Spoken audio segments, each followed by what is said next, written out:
Hello from rainy Sweden and the city of Lund. My name is Marco Lawrence from Pengu Studios, and this is the first ever episode of Natural Pengu. Welcome. I'm so glad that you're with us today. It can be quite an awkward time, 12:30 on a weekday to do this streaming. So if you are now with us, we love you wholeheartedly. So let's go around the table a little bit and see who's with us today. Fab, how are you doing? I am just groovy, Marco. I can't complain. Can't complain. I feel it. Indeed. Frederica, what's happening? I am great. I am super excited and a little bit nervous. I'm feeling too groovy nervous. I'll add that to my list. Alain, how are you? Well, I've been told to breathe the whole morning, so I don't know if that helps you. A bit sweaty. But I'm good. Brilliant. Okay, breathe. That was good advice for me as well. All right, Valentine, aka Waka. Yes, if it's possible to combine extremely tired and extremely excited, that's what I am. Okay, let me just wrap my head around that concept. I think I got it. I think I got it. I feel you. Yeah? Can I say a small greeting as well and hello to everyone who's watching and say that there are 30 people in the audience right now, only though we just started out. Whew. So hello to everyone and a brief shout out to the amazing NoctuaMik who is today moderating for us.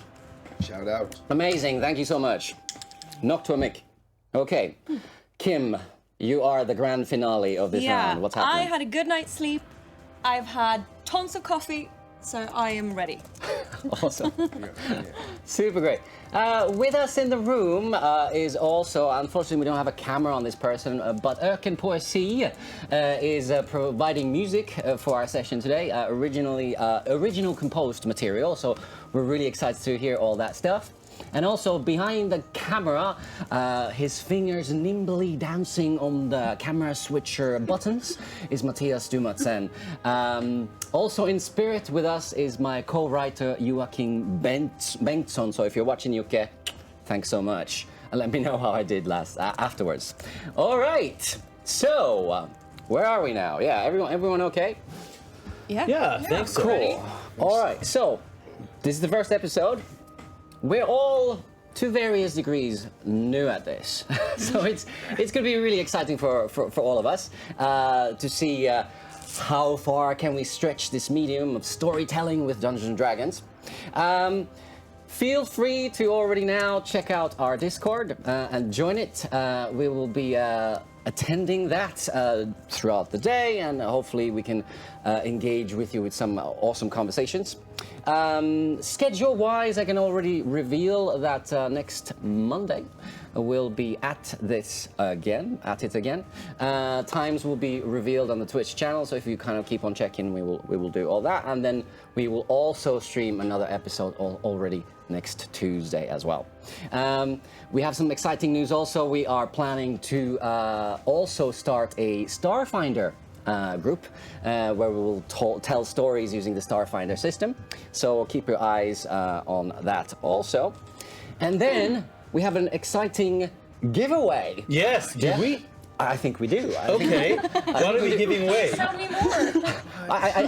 Is it a date with a dungeon master? I mean, Maybe next time. Can we have a poll in the chat? Mickey, can you set up a poll? Do you want a giveaway next week for a date with a dungeon master? Do we want this? Yes or no? That's simply enough for the poll. this face. Yeah. Just think about it.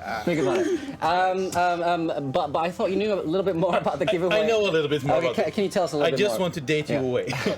So we are giving away a book of your choice, whichever camera it is, of your choice. We're giving away a book of your choice in the D&D Beyond service. So whoever wins the giveaway can log on to D&D Beyond and claim your favorite Dungeons & Dragons book. And Pengu Studios is going to pay for it. Can we join the giveaway? Okay. The actors should probably not join the giveaway. But to anyone who wants to join the giveaway, please contact the moderator or use the !giveaway command. Right. Unfortunately, the polls are not. Oh no, we have to reach affiliate before we. So after this stream, we will do polls. Okay, cool. So Everyone around the table, who thinks that we should give away a date with our dungeon master next stream? Oh, yeah. Yeah. I'm down. Can I have 2 hands Yeah. for double vote? Okay, we voted for everyone in Are chat. we gonna count his wife's vote? My other hand was for his wife. I will just turn off my phone right now. Is she watching? We're looking for a way to I'm get not rid of sure it. actually. Okay, exciting times at home at the Lawrence family tonight. However, Locks changed. yes. Why am I not coming However, yes. I think that's kind of all the practical info covered. I think. Yeah. Cool. All right. Are we ready to play some D&D? It seems like the raffle command is not working at the moment, but the moderator NoctuaMik is checking it. So the giveaway will open in a few minutes, and she will write in the chat when it's fully working. Okay. We will give away no matter what. Brilliant. Okay. So are we now ready? Yes. Yeah. Marvelous. So yes, I will be the dungeon master today, and I'm just go into the dungeon master mode. All right. Breathe. Thank you. Yes. The old weathered sign had been resting precariously on a single nail for almost 50 years until today. As the first sun of spring rises above the tainted mountain, the sign finally gives up its struggle and falls to the icy dirt. No one takes notice.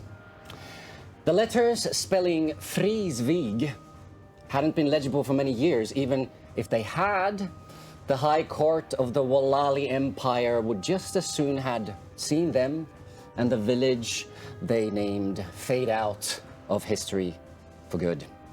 Frisvieg would always be a shard of glass in the breakfast sorbet of the Emperor Ilkena. No amount of lies could ever drown out the whispers about his origins. The plains of Previt, at the northern borders of the Empire, are a deeply unsettling place to visit during the dark winters. The sun never reaches above the horizon. Something as simple as a fire gives you a feeling of having won the first prize in the grand lottery of life. Surrounded by a dark crescent of spruce tree and pine, the barren plains stretch all the way from the town of Inaniken on the east coast to the northwestern border town of Frisvieg. In between those two beacons of civilization, there is nothing but the cold embrace of the Arctic tundra. Only foxes and rabbits seem to have the resolve to challenge fate and come out winning. But spring is finally here, and the long-awaited culling festival has finally arrived. The rising sun cast its first rays on the rocky hills and steep cliffs that lay siege to the frozen Bay of Frisvieg and its namesake fishing town. We see two men rush in haste across the bay towards a now frozen ice fishing hole hidden in a small sheltered cove. Valentine, would you like to describe your character for us as he rushes? Is what everyone is seeing. Yes. To your ice fishing spot. So, you see a big man. Large, muscular, with a wild appearance. His beard is standing to here and there in all directions, as if it hasn't been combed for months or years even. He has a long wild hair as well, and his eyes almost look animalistic. He's dressed in some kind of leather armor. It looks handcrafted, and it has bone pieces hanging, horns from different animals, as if he would be one with the forest almost. The man is walking over the ice as if he has walked over this ice many times before. His steps are heavy but not tired. Thank you so much. Behind the Bjorn, we have another figure dressed in dark clothing. Fab, would you like to describe your character? Ow. Ow. As some would like to call me, oh.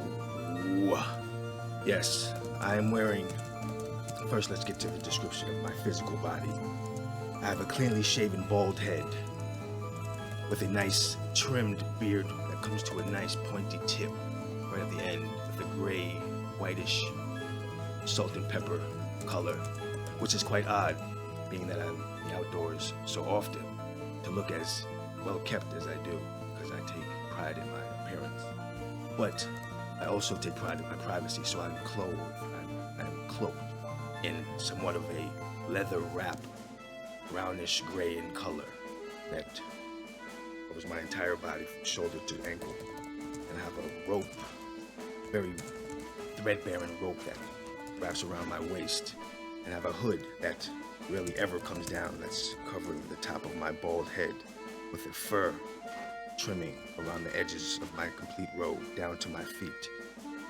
And down by my feet, you'll notice a leather boot construction that comes up to my mid-thigh, just above my thighs, with a beautiful white fur around the tops and the lower region of the boot.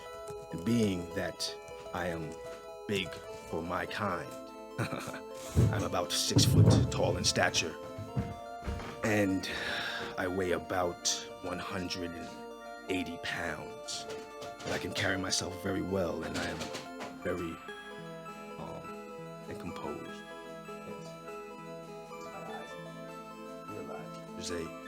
There's something there, something that you can't quite put your finger on, but you know something lies within that specimen of a man. Great, thank you. As this companionship walks across the ice, the Bjorn looks around and sees that someone who was supposed to be there is not. What would you like to do? Bjorn, why do you have a look on your face of concern? Shh. I'm listening. Can I do an investigation check or a deception? No, not deception. A little bit. Can I do a perception check, please? What do you want to do? I want to see what's close by. Okay, do a perception check, yeah. I want to check my surroundings. Yep. Is there anyone there? Are we alone? That's what I want to know. Okay. 12 minus 1. Okay. So you look around your usual ice fishing spot where you usually go and fish with Peng, and as far as you can tell, you don't hear anything moving in the forest. You can't see anyone watching. You seem to be alone on that little cove. Now tell me about where you're from. Tell me about who you actually are. And I want the truth if you want to keep your life. This is good. You're opening up a bit. Well, those gentlemen that you saw me with the other day that are no longer with us, we're from the same land, the Western lands. You see, where I come from, my people come from. I'm divided. I'm half elf, and I'm also half human. So, my land... Are you claiming that you're a Braug? Are you claiming that you're some kind of little fairy tale creature coming to Frisvieg? Are you claiming that Braug has been in my hut? Can you allow me to finish? Yeah. You keep on talking, and yet you're saying nothing. Okay. The point is, I am a lone spirit amongst a people that I can no longer call my own.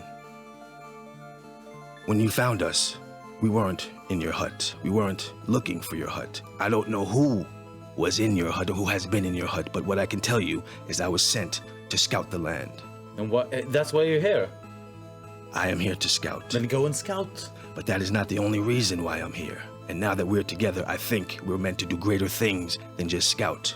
That's why I'm telling you, something is afoot. And so anyone that you care about, anyone that you may think you want to be safe, I think I can help you.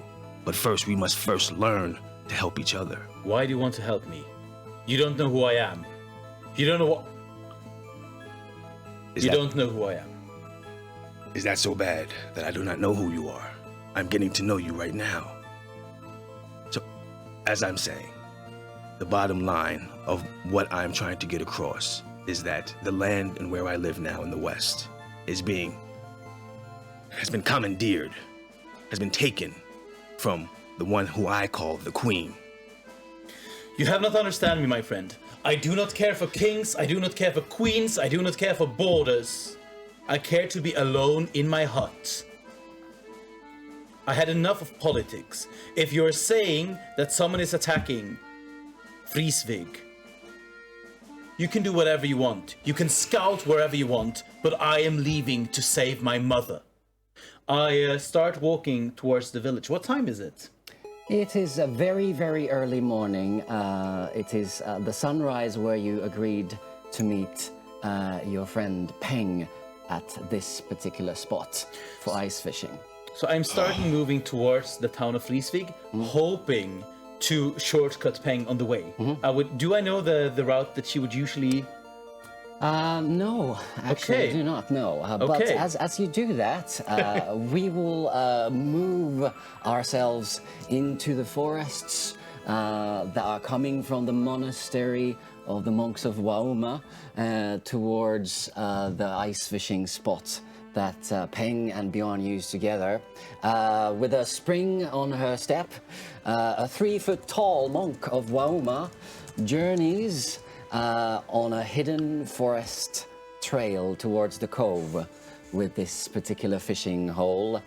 Pots and pans are tied to her backpack, and they clatter merrily as the woman hops over a fallen branch that lays across her path. Kim, would you like to describe your character for us? Yes. You did it very well. Oh, thank you. Sorry. Too well. Because she has... Thank you, Dungeon Master, Yeah. sorry.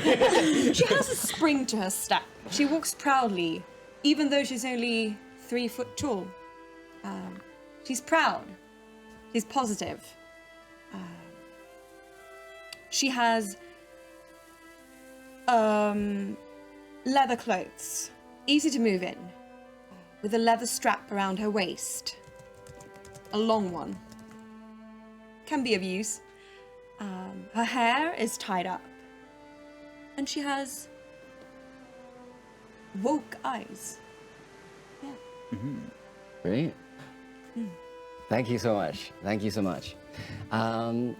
Behind Peng, quite far behind Peng along the trail, almost too far to be seen through the frosted tree trunks, a figure darts from tree to tree, careful not to be noticed by the short monk ahead of her.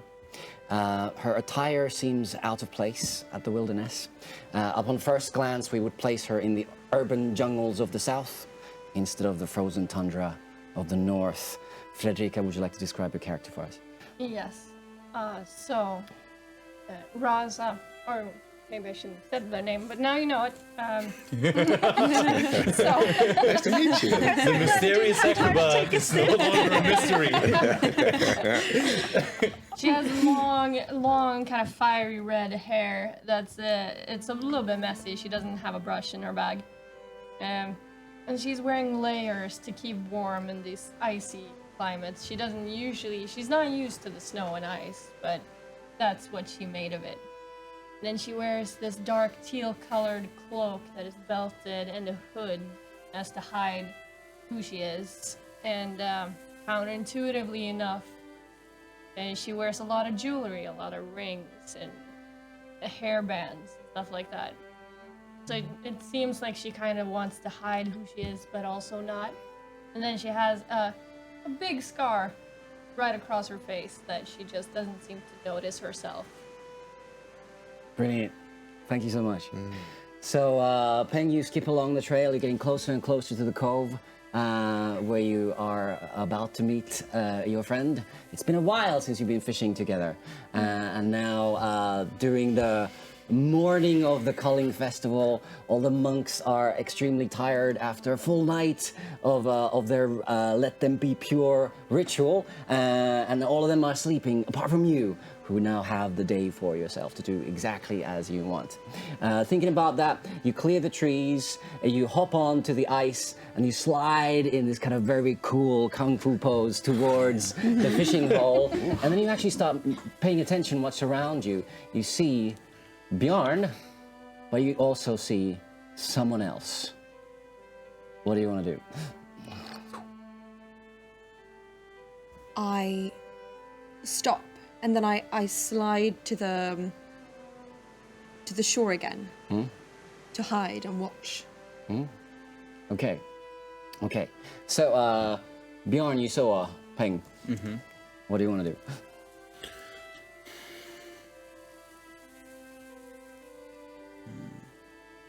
I look at her, then I look back to the Braug that he claims to be, and then I look back at Peng again.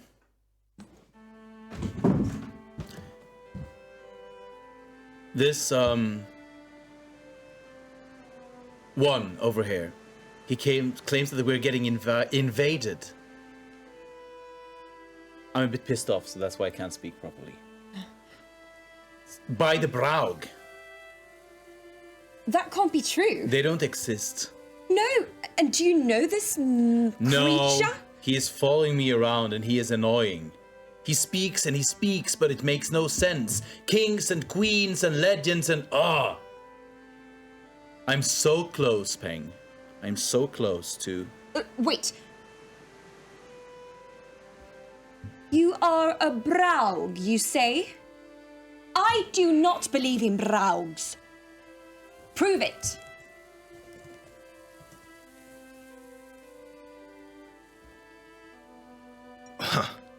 Yeah, prove it. Where are your pointy ears?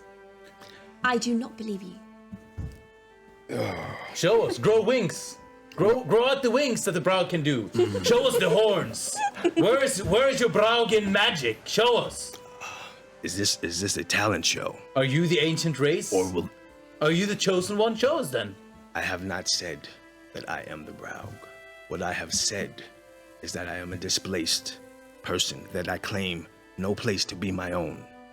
But I know of a place. And where this place is that I speak of, I used to, my people used to occupy. But now, I do not call this place my home. Peng, do you see what I mean? He calls himself special, like we aren't. We're all displaced and special. Do you know what lies ahead of you? Do you know what comes? What ominous forces are coming for you? No.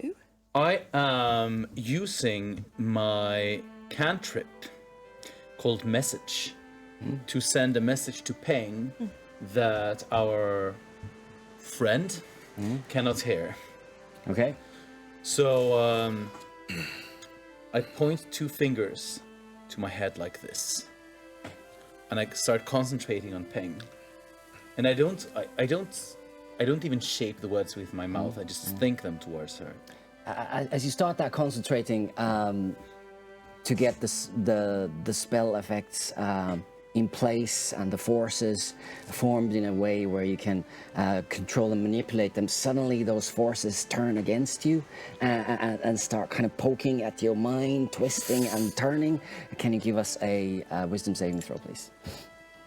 Peng, while you're watching your friend do that, you see what's going on. You try and subtly to appear that you're not noticing. Damn it. Do you want to help your friend to achieve what he's trying to do? Yes. Okay, so then you can do it with an advantage. Oh, thank the maker. Oops. Oh, even better. First a 7 and then a 2. 7 minus 1, 6. Okay. They will know me as the wise Okay. one. Can you throw me a D100? D100? Yeah. Yeah, both numbers right. Okay, seems like someone's getting punished already. Maybe I shouldn't have done that date suggestion with it on 37. Karma. Okay. So as you try and kind of focus your energies to get your mind focused enough to send that message to Peng, your friend, what did you want to say? I wanted to tell her that he came with 2 others and they were dressed exactly in the way as the person who has been into my hut without my permission, that we almost caught. So what happens is, through your kind of closed, pursed lips, you go, the person in the hut, and you start giggling a little bit. And then the forces kind of disappear and dissipate and vanish, and you just stay kind of shaking your head, still chuckling a little bit.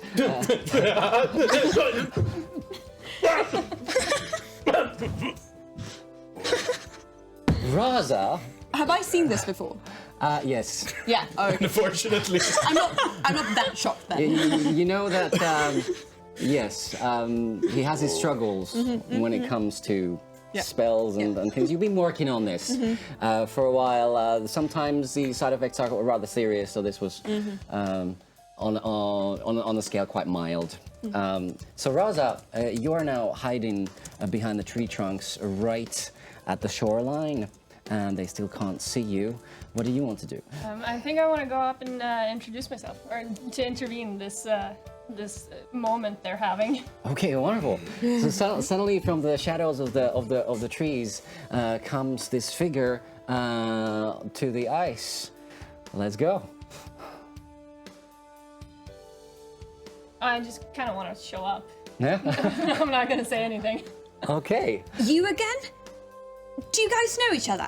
I don't know who that is. No, little one. I've come to collect my favor. Now is not a good time. My favor is the favor I'm gonna ask of you. I've been thinking about it. I'm gonna need you to be my friend. I'm staring at Peng. I'm staring at Peng. I'm also staring at Peng. You know her. I wouldn't say so. Soon enough. You can be my friend. Great. And I'll be your friend in return.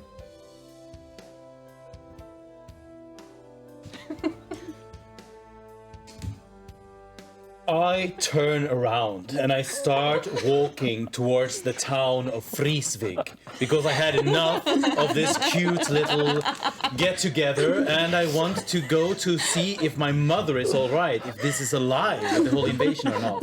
I'm starting to walk. Okay. Slow but very decisive. Can you all make perception checks, please?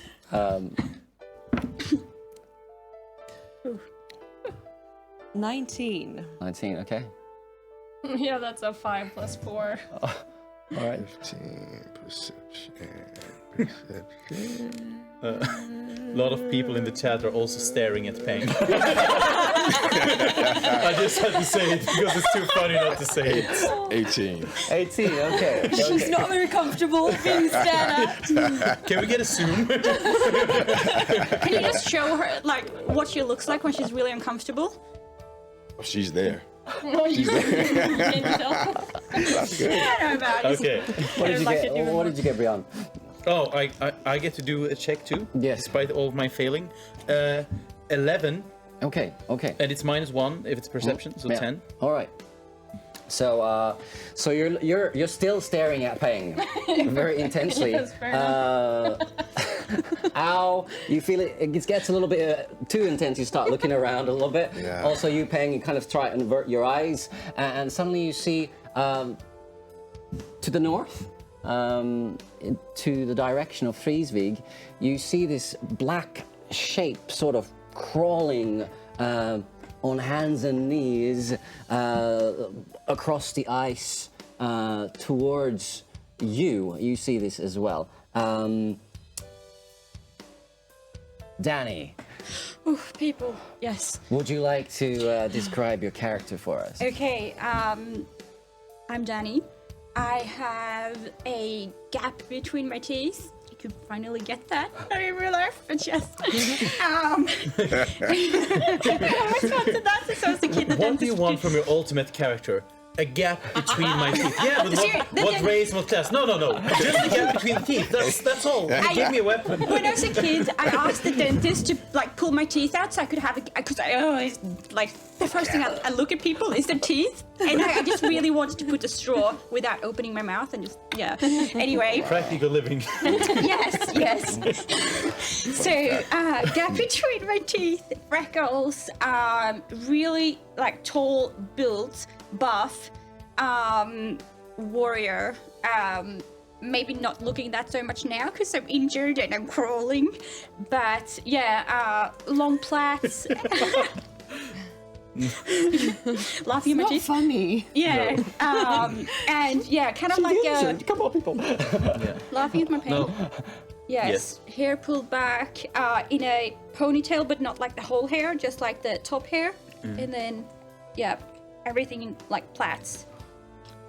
So, my clothes. Okay, I do have clothes.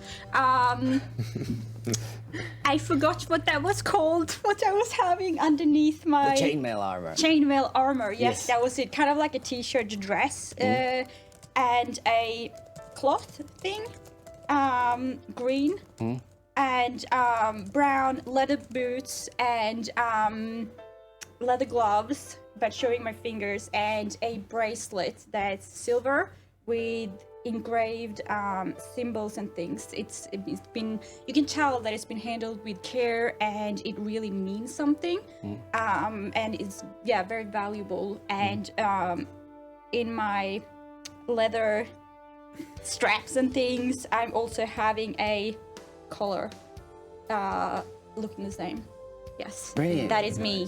Thank you. Oh, should I say that I'm injured? Oh, you did say that. Yeah. Yes. We can see it.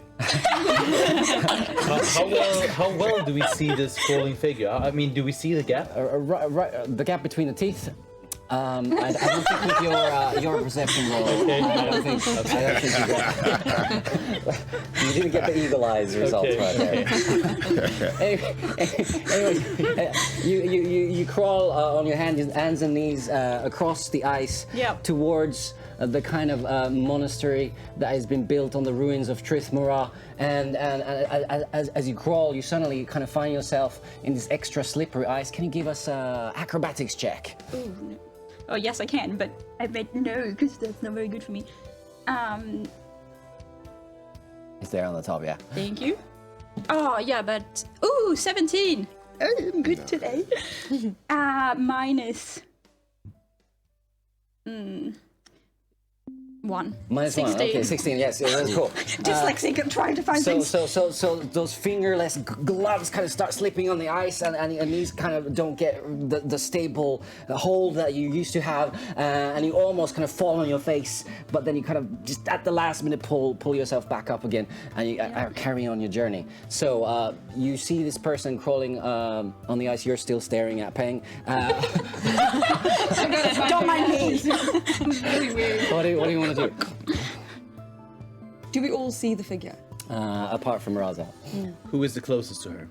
You are, because you started walking towards Frisvieg. Do I see them? Not yet. Okay. I follow can them. I examine her? Do I see any markings or anything I can recognize? Or are there You're any still quite emblems? far away. Okay, so I walk up to her at a safe enough distance, because I don't know what this is, to examine her, and I want to take a look. Take a look at who this could be. So now you're about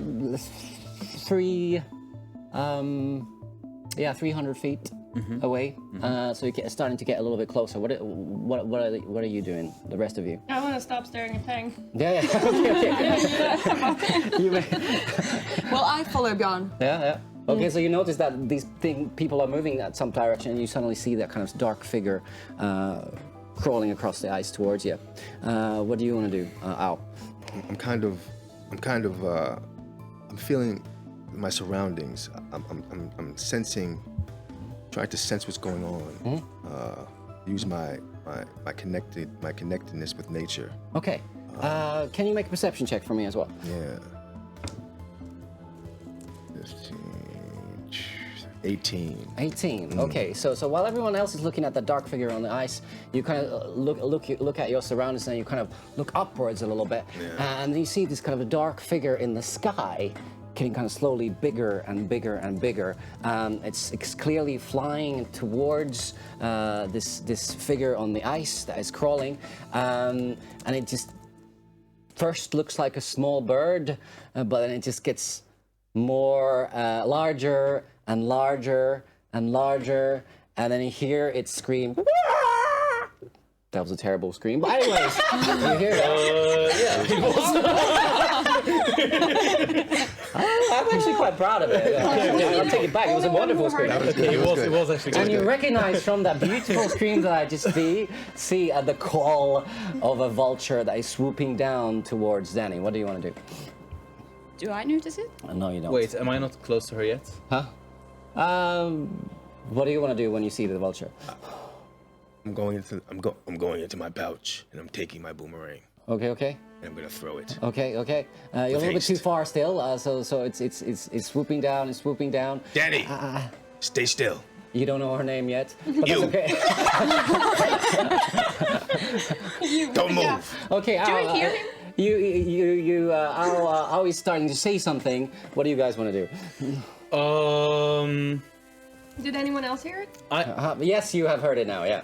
And you look into the sky, and there's this bigger and bigger creature kind of swooping down towards this helpless creature. But is it a normal vulture? It's a bigger and bigger vulture, so you see that it's gigantic proportions right now. I still would like to know what I see so far of this character. Okay. Is it someone that is worth helping for me? You see a person kind of crawling on the ice. There's a little bit of blood, a trail behind her now that you notice. She's wearing armor and some kind of markings on the armor, but you don't see yet what it is. Okay. How far away am I? Now you're about, if you've been walking towards her, maybe 200 feet. 200 feet. Yep. I have a weapon hanging on my back. It looks like someone has taken a harpoon for really big, nasty fish and crafted it into some kind of javelin or spear. And you can see me grabbing that from my back. But I'm waiting, just ready in case it dives for me. I'm just ready to protect myself. It's not quite clear that this giant bird is kind of swooping down to the one that is most clearly injured. Okay. And it's closing in on now. It's very close. About to. It's kind of stretching its claws towards this hapless creature on the ground. And now you finally look up and see it coming at you. I wanna use my short bow. Yeah? But I have a disadvantage because it's Okay, over let's 80. do it. Let's do it. Let's do the initiative check, everyone. Okay. I'll throw initiative. Oh, sorry. No. Did anybody do Okay. it? Al, what did you get? 4. Okay. Yes, Raza. 7. Okay. Danny. 7. All Wow. right, let's go. Okay. Bjorn. Bjorn? 1 plus 3. So 4 in total. Okay, wow. Natural 1. I'm the Because you dice have god. way so good throws. This is amazing. All right. Total 20. Okay. Wow. 17 plus 3. Okay. Okay, that's in character. That's in Okay. character. Impressive. Okay. So, you threw a natural 1. Yes. So you were looking at this character a little bit too closely. He's trying to see the gap.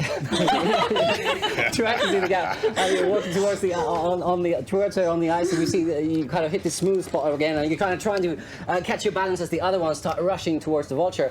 Something happens. A gust of wind kind of hits the vulture as well. The vulture threw a natural 1 also, and just as is about to kind of grab this I'll call call you Danny, on the ice. The gust of wind kind of blows it to the side, and it kind of just grabs the ice instead. Yes, now, Peng, you're first. What do you want to do? How far away am I? You are now about, let's just say,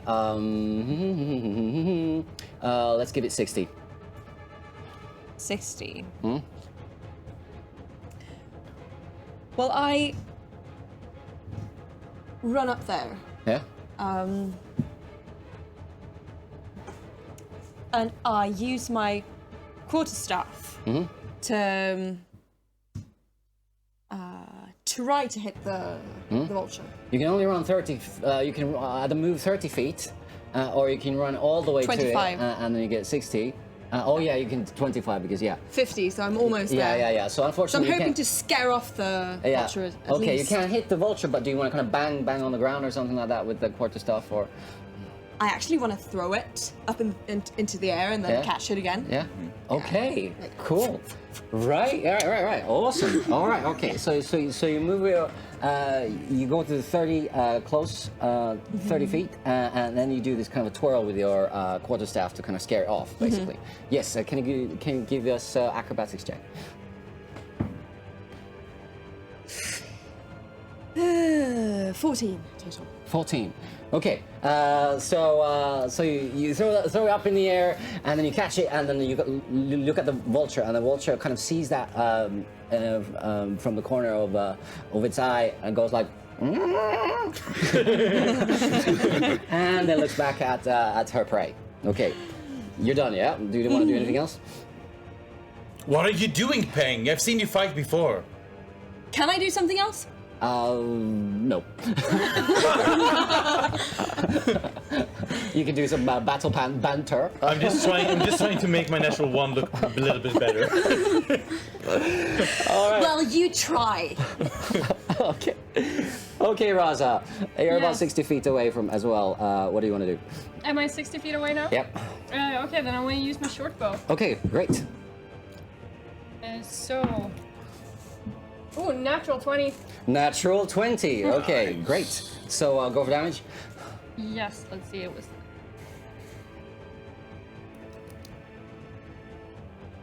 No, wait, that's the wrong one.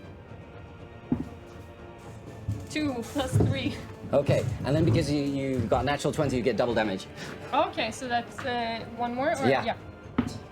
4 plus Okay, 3. 2 plus 4 plus 3. You get the bonus only once. So that's 9 Okay. damage. That's great. Where did you want to hit it? In the head, Okay. if I may. Yeah. So you use your short bow. You take your aim and go for the head. Where in the head? The natural The head. eye. You can The eye, like yeah. decide exactly where you want it to go. I want it to go through, straight through. It's gonna be real bloody. Okay. So you see the arrow kind of flying, and the vulture is kind of turning towards you as it kind of feels something shifting in the air. Looks straight at you, and as it looks at you, the arrow just hits it in its left eye. It goes, oh, and it goes, oh. That sounds like a turkey. Is it a Turkisaurus Rex? Yeah. It did. We'll go with that. We'll go with that. It feels good. Turkisaurus Rex? Or Turkisaurus? I feel good about the turkey. Anyways, there's an arrow poking on the big giant vulture's eye, and yes, that's good. You create quite a lot of damage, but it's still on it. Okay. Anything else you want to do? You can move, for example, if you want to. Yes, I want to run up closer. Okay, so now you're at 30 feet closer. Awesome. Great, thank you very much. And then we have... who do we have next? I think it was Danny. Who threw us? Alle, you threw a 7, yes? Yes. Okay, yes, so Danny. You're on the ground. The vulture just tried to grab you. Yes. You're on your hands and knees. What do you want to do? Well, I want to draw my sword and like turn around so at least can even if I'm injured. Yeah? Yeah. Great. So you're on the ground. You want to kind of slash at the creature. Yeah, is it close enough so I can actually it try is. and... It's kind of on top of you, trying to kind of catch you, grab your leg or anything Oh, I like want that. to Yeah. chop off their legs. Okay, or eat brilliant. legs or whatever. Okay, because you're on the ground, you get a disadvantage on that, but you can do an attack throw. So throw twice. Is that one? Yeah, the 7, and throw Oh. another one as well, just so we know. Yeah. 20. Oh, natural 20. Wow, impressive. Why am I sitting on this side of the table? Is this some Because kind that of... side was the best yesterday, and we were suffering. So We rolled that's why 20s we all the judge. time when we tried this yesterday. Yeah. You spent the money. I almost died yesterday. Stop complaining. I'm out of 20s. Unfortunately, it's the 7 that counts. So, so you're slashing with Well, your I was sword, kind of bragging for no at reason. the direction of this giant turkey, no vulture, and well, unfortunately you miss. It's kind of dancing around your sword a little bit, so going. Okay, Bjorn, your turn. Okay. I want to... Now try to beat my attempt. Yeah, I was Oh, gonna say, okay, no okay. pressure. Did you just say that? Watch me, Peng. I smack my hands together and I start chanting in an unknown language. A flame starts building up in my hands. And my hair and beard goes wilder to the sides. I start shaking, almost in some kind of madness. I'm pissed off with Peng challenging me. You started it. And I'm ready to do some burning hands. The energy start condensing in between your hands. You're fully aware what happened just a couple of hours before. Can you give us a wisdom saving throw, please? I care not. 17 minus 1. Oh, awesome. So the weave starts tearing your mind again to left and right and up and down, and you're really struggling to gain control of it. And then you just roar, and you force it under your control. What do you want to do with this power that you have now in between your hands? I want to let the flame grow, and then I just shoot them in a cone towards the huge vulture and anyone else who happens to be in the way, because it's not my problem. Okay. Well, I think you're really stupid for showing everyone that you know magic. I don't know magic. Magic knows me. Still. All right. Tell us what happens. Okay, so you can hear my roar echoing throughout the tundra as a fire bursts out through my hands and flames. I guess it's flammable. This creature. Yeah, It catches on sometimes. fire and it screams. How does it sound when it screams again? Wait for it. Can I have some silence, please? Yes. That's what it sounds like. As it's burning. Check National Geographic. That's about Okay. That's just- So it's a Will you hit send us a DC. link It's to a that link? dexterity check for the creature, 13. Okay. And it's a 3d6. Should I roll it? Yeah. Okay, I should roll With it. the arrow in its eye, I cannot really kind of see where the fire is coming from. 9 Yeah. plus 6, 15. 15 fire damage. Okay. And I turn my head slightly and I watch Peng as the flames burst out from my hands. Okay, Danny. Can you Yes. make a dexterity saving throw? Oops. Oh, no. Did you burn me? No. Burn and burn. You look cold. Okay. It's heating her up a bit. So Which one is that? The 20-sided die. Yeah. Okay. 11. Now, do you get a plus? Oh, is that Dexterity. negative? Is that Dexterity saving, the minus 1. oh, always the minus 10? Okay. So you see this kind of pillar of fire coming at your direction, and you just really kind of cover your head in your arms, and you just kind of lay as close to the ice as possible, and it kind of you feel the fire kind of passing through and on top of you, and unfortunately you get how much damage did you throw? Not so much this time. 15 fire damage. So you get 7 damage and you pass out. Now, you know what? Now the bleeding stopped. While the vulture kind of catches in flame, kind of all the feathers start burning, and it's kind of wobbling around in the ice for a little bit. It's going, and then it kind of collapses and it kind of burns there. Is it completely to ashes, or is there meat to eat? You can check. It looks pretty singed. It's like turkey dinner going wrong. So sorry. Except for me, I'm passed out. This is why we can't have good things. All right. You can't have good things. You did So this. finally, the noble cries of the giant vulture have died, and unfortunately, you see also Danny lying there on the ground. It's been a rough couple of Back days. of her neck is still smoking a little bit, but she's out. What are you waiting for, Peng? Help her! I want to heal her. I This wanna is help your her. doing. Yeah. This is you. Go and help her. I'm on my way. Good. So while they're I just arguing, need to know how to what do you do guys this. want to do? I want to check on Danny Yeah? to see how she's doing. Okay. Thank So you. Somebody so you should rush to Danny, and see what's happening. You see, she is pretty beat. She was already beat when she came to this situation with the vulture, and now her robes are burnt a little bit. Yeah. And What do you- I see there's a frozen lake ahead, and she's quite burned. I'm thinking about That- picking her. It's just fully solid frozen. So I can't that- break through and get some water no, for her. it's Okay. really thick, the ice. How can I help her? Yeah. As you kind of examine and see if you can kind of wake her up, there's no response. Raza, what do you want to do? I'll just move closer, Yeah. just to be a part of the team. So you're cheering, cheering on. Okay, Pang. Yeah, I get my healer's kit, Yes. Good. All right. and I pour some water from my water bottle on your neck. Okay. It makes and this little then- sound. Yeah, I think it was the armor that. Kind and then I heal. Yeah. Okay. So use the healer's kit. Yeah. You notice that there are bruises and wounds and all those kinds of things all over her body. But no burning marks, right? Lots of burning marks. Some of them actually stopped the bleeding. So yeah. Take it as it is. I'm a healer now. Yeah. Added to the resume. You wish. But she's pretty banged up all over the place. I mean, you cauterize the wounds.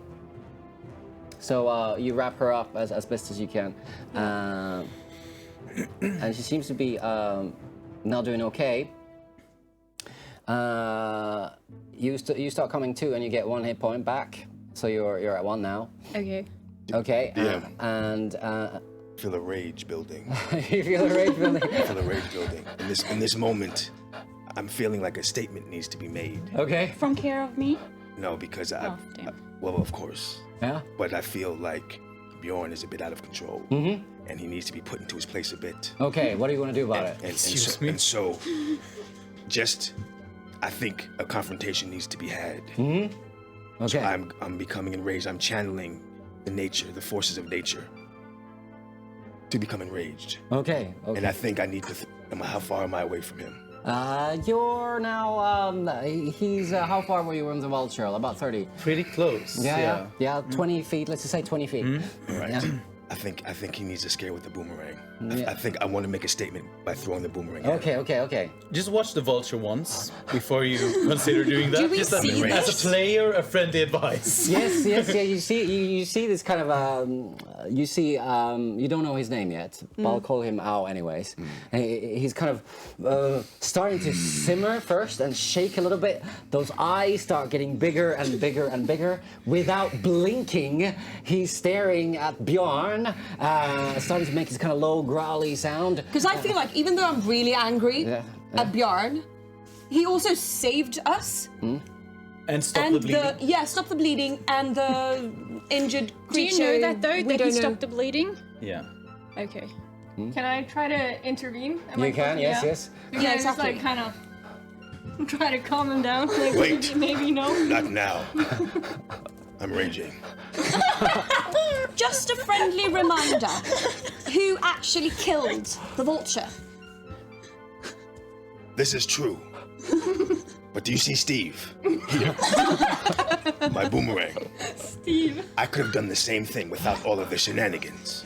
Why didn't you? With this. Because he wouldn't let me. I mean, we're all. You slipped on the ice a little bit as well. Are you claiming that it takes longer time to throw a boomerang than to channel the rage of fire from the elemental planes. Are you claiming this? He's got a point. I don't know what I'm claiming. But If you what were I know, speaking less, thinking less, and acting more, maybe you could have saved this little queen that you're talking about all the time. So, Danny, you're coming to, and you're seeing these 4 people argue. Yes, Did I notice him throwing the magic? you you have felt this. it? Yes, you have this slight recollection. You have a slight recollection of this pillar of fire shooting at you out of nowhere. But did I notice that it came from him? From his direction, yes. As Danny's coming to, you notice the collar and the bracelet that We need to have a private conversation. that this person is wearing. What kind of bracelet is it? Can you describe it? Yes. Wait, is it that kind of color? Yes, it's that kind of collar and that kind of bracelet. You messed up. You messed up. Okay. So you're coming to. You remember what just happened a couple of hours ago at the final hours of the night at Frisvieg. You see these people bickering, fighting. You see this pillar of fire shooting out of someone's fingertips. Yep. What do you do? How awake am I? You're rather groggy, but still quite shocked at the recent events, and you seem to have splashed a little bit more water on her face. So it's like this kind of sudden coming through, and all of this just comes crashing down on you. All of this that you just. Do you remember experienced. Peng stealing my fish? Yes. So I noticed. It is not the most foremost memory in your mind. Just almost dying so twice. petty. Is that really important right now? But it is In a matter of hours. It is there. It's just how On much I death's know door. who is what. Yeah. So not so much about the fish, but yes, okay. Well, I am kind of like more in the, I guess, saving myself. As in, I'm not in the state of like bashing him for his magic at this moment. So, did I notice that Peng helped me, like saved me with the healing? Yeah. Okay, I forgive you for the fish. So yeah, are we next to each other still? Yeah. Okay, I thank you so much for helping me. Of course. That's what anyone would have done. Can you? I really need some rest. Can you please help me get me somewhere to rest? I want to help her. But I'm not strong enough. I'll help Please, out. we should get her to safety. Are you out of your mind? We can't just She leave just I forgive. saw what I did. her. I told you No, before yeah, you okay. did Inside that. check. We have An to kill her. insight check, We have to yeah. kill her. I'm gonna kill her. I'm pulling up my fishing dagger. Let's see. 17. 17. Okay, you look at her and you look at these wounds and scars that only can come through heavy battle. You also look around and you start seeing dark smoke rising above the village of Frisvieg into the skies. And you put all of those together and it seems like something's gone terribly wrong at Frisvieg. Yeah, so I'm gonna walk up to this group that is fighting, and I'll say to Peng, "Don't worry, little one. I'll help you." So I'll just like pull her by the arm and just like off the ice, maybe into the bank of the water, just to get her somewhere where she can rest for a short while. Okay? And then can I start Why do you start a need fire? help? Yeah, you can start doing that. While you're starting the fire, can you make a survival check? 18 plus 2. Impressively enough, you start finding all sorts of twigs, and you're quite pleased with yourself that you can actually figure out what happens in nature. Al, you notice as well that there's smoke coming from the village or town of Frisvieg. What do you want to do? I think I want to move towards Frisvieg. Can I start to move that way? Yeah, so you start walking towards that, and you suspect that your previous compatriots are responsible for whatever is going on at Frisvieg. You, Danny, also come to, and you look where you come from, and the smoke is getting darker and darker at the village of Frisvieg. You start noticing that Ao is starting to move towards the village, and then you both look into that direction, and you see the smoke, and even a little bit of glowing fire on top of the roofs of the village of Frisvieg. My mother. I start running as fast as I ever could towards Frisvieg. So as you start moving towards Frisvieg, suddenly you feel this kind of a wind brush past you as this big guy starts sprinting across the ice. Oh, what the rest of you want to do? I shout after him. You can't be seen. You need to hide. They know that you know magic now. It's too late anyway. I have to save her. I keep on running. Okay. Well, what do the rest of you want to do? Yeah, so I'm a little stressed out about everybody just leaving. Yeah? I don't think we should be alone. So I just kind of start nervously fidgeting around, thinking about my next move, and I'm moving around some rings. I look in particular at a green one, and then I just kind of say to Danny, like, when you feel well enough, just follow us. And then here?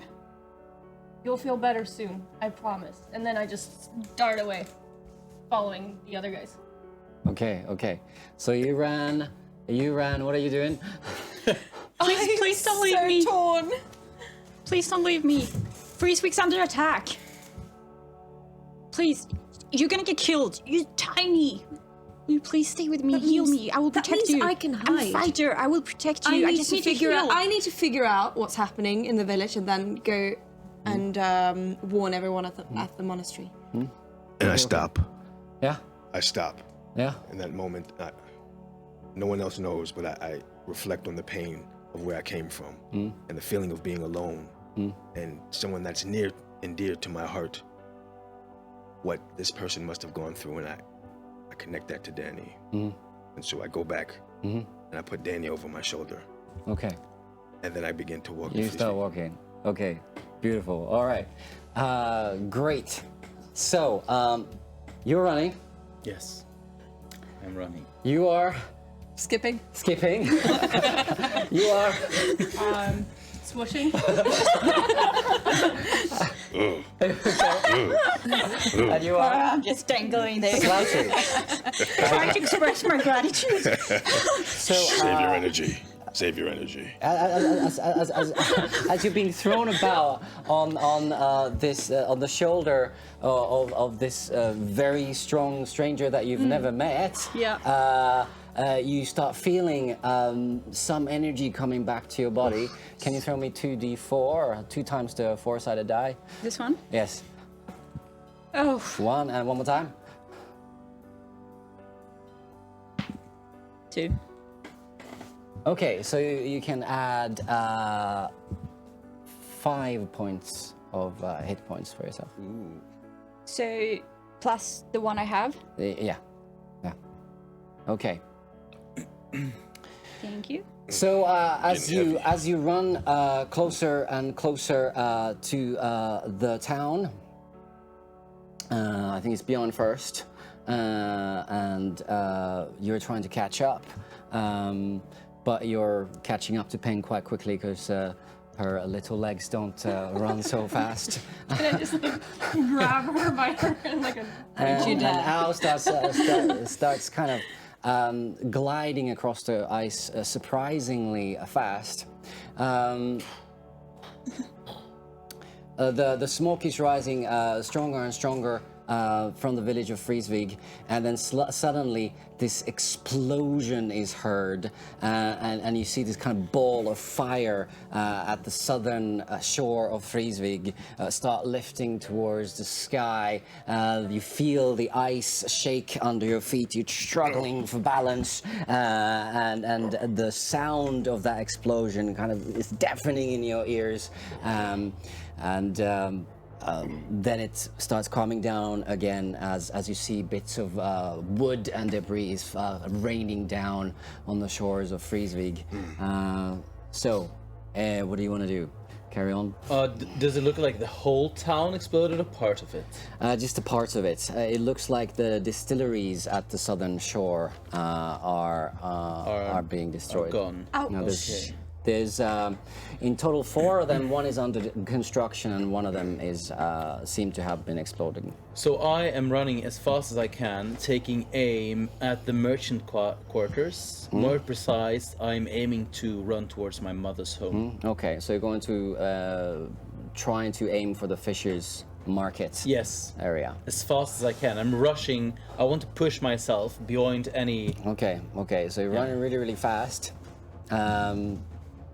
And then the closer you start getting, you start noticing the shoreline getting closer and closer. You see the big hulking shapes, these kind of barn-like structures on the southern shore of the monk freeze distilleries that are creating the blood of the mountain brandy. You also see the Fishers Market getting closer and closer, and on the east side of the Fishers Market, you see the ancient, what is called the kind of breakwater that was found a long time ago. They're like these stone heads with pointy ears that are submerged in water, kind of up to the nose. So you see their kind of eyes poking out above the water, these massive, big, stony heads, and they're getting closer and closer. You kind of see the village of Frisvieg coming towards you, and then suddenly you notice that there's these 2 soldiers standing in between you and Frisvieg, nervously looking out towards this ragtag group of people, getting closer and closer to them, and they start readying their weapons, and they call out, "Halt! Identify yourself!" And while the other one says it, the other one also says, "Halt! Identify yourself!" And then the other one says, "In the name of the Emperor!" And then the other one says, "In the name of General Rish!" And they look at each other and they're kind of confused on who's in charge. And they're kind of stepping closer to each other, but at the same time, they look at each other kind of with suspicion and kind of awkwardness. So, what do you guys want to do? Bjorn is first. You're now kind of together, and you're now, let's just say, about 100 feet from these guards. Am I, or are they 100 feet? You're about 100 feet from Okay. them. Do they look like guards that I normally see in the city? If I know I haven't been there for a while, but or Yes. do they look like they belong to another faction? You have been around the city at night, and you've seen kind of the markings and the banners that these different people fly. You know that there's a presence now sent by the Empire. So there's a small garrison of Imperial guards stationed at Frisvieg. So you suspect that one of the guards is from there. You see kind of these Imperial sigils on his armor. The other one seems to be from the local militia, the Frisvieg militia. So if they're from Frisvieg, they probably know of the Bjarn. Might? Maybe? Okay. Yeah.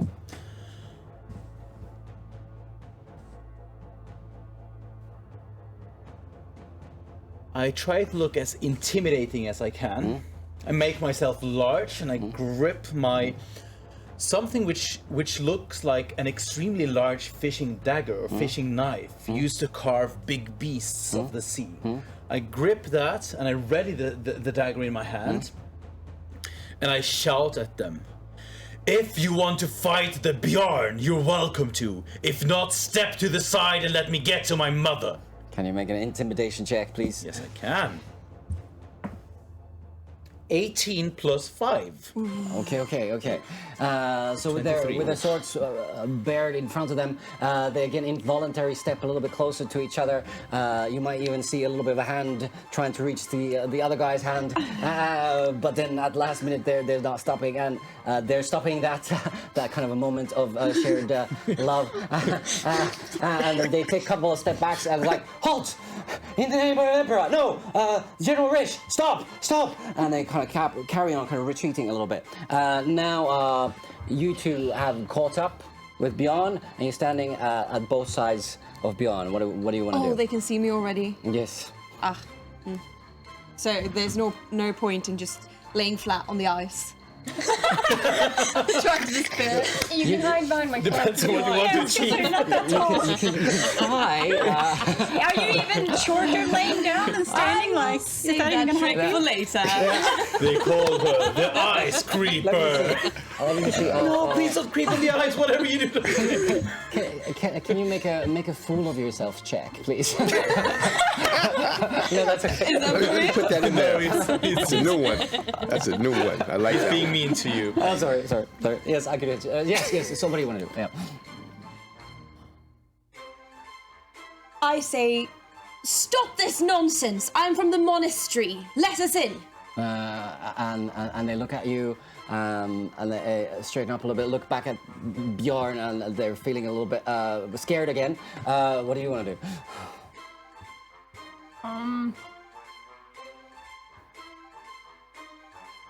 Can I knock their weapons out of their hands? Huh? You're too far. Oh, okay. Not even if I use my... How far? Was it 100 feet? You're 30 feet away. So I can't, like, use my short bow to, like, hit them in the hands? Do you want to attack? Yeah. Okay. If you want to attack, okay. You see You're that on edge. She is ready. Okay. she's trying to attack these guards. Anyone have thoughts about that? Well, I mean, I'm just dangling, Like, so... you have until, like, I'm pulling out my short bow, so you have time to stop me now. Okay. Am I still hanging? I assume I don't see it because I don't look behind Yeah. me. So there's a fishing knife drawn. There's a bow drawn. There's a guy with chaplain from the Church of Ilal on his shoulders, and you are shouting, Wait. Then I walk up next to you. Don't need that. There's enough carnage already. And then I say, we're with him. okay, To the guards, and then perception check. I mean, not persuasion check. okay. Let's see if you can persuade me. Throw the dice. Ooh, 18 plus 3, 21. Okay, so the guards are looking at you, and they're saying, he's one of them. He's one of them. He's one of them. And they really look at this group of people. They're really confused by this guy that seems to be wearing the same clothes that attacked the village last night, carrying a representative of the Imperial Church of Ilal on his shoulders. They see a monk of Wauma in this crew, and then this big guy that sort of matches the description of the local lore of the boogeyman in the forest. And then this person that is clearly wearing the clothes that fit the imperial fashion from the capital, and the swords are kind of pointed at your direction, and they kind of look at each other and they have no idea what to do.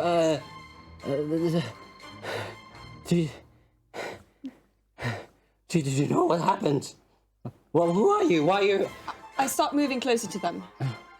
Please tell us what happened. We have no idea. Could have listened to me, but whatever. You're unconscious. I don't have time for Excuse- this. I tried to tell you. The village was attacked.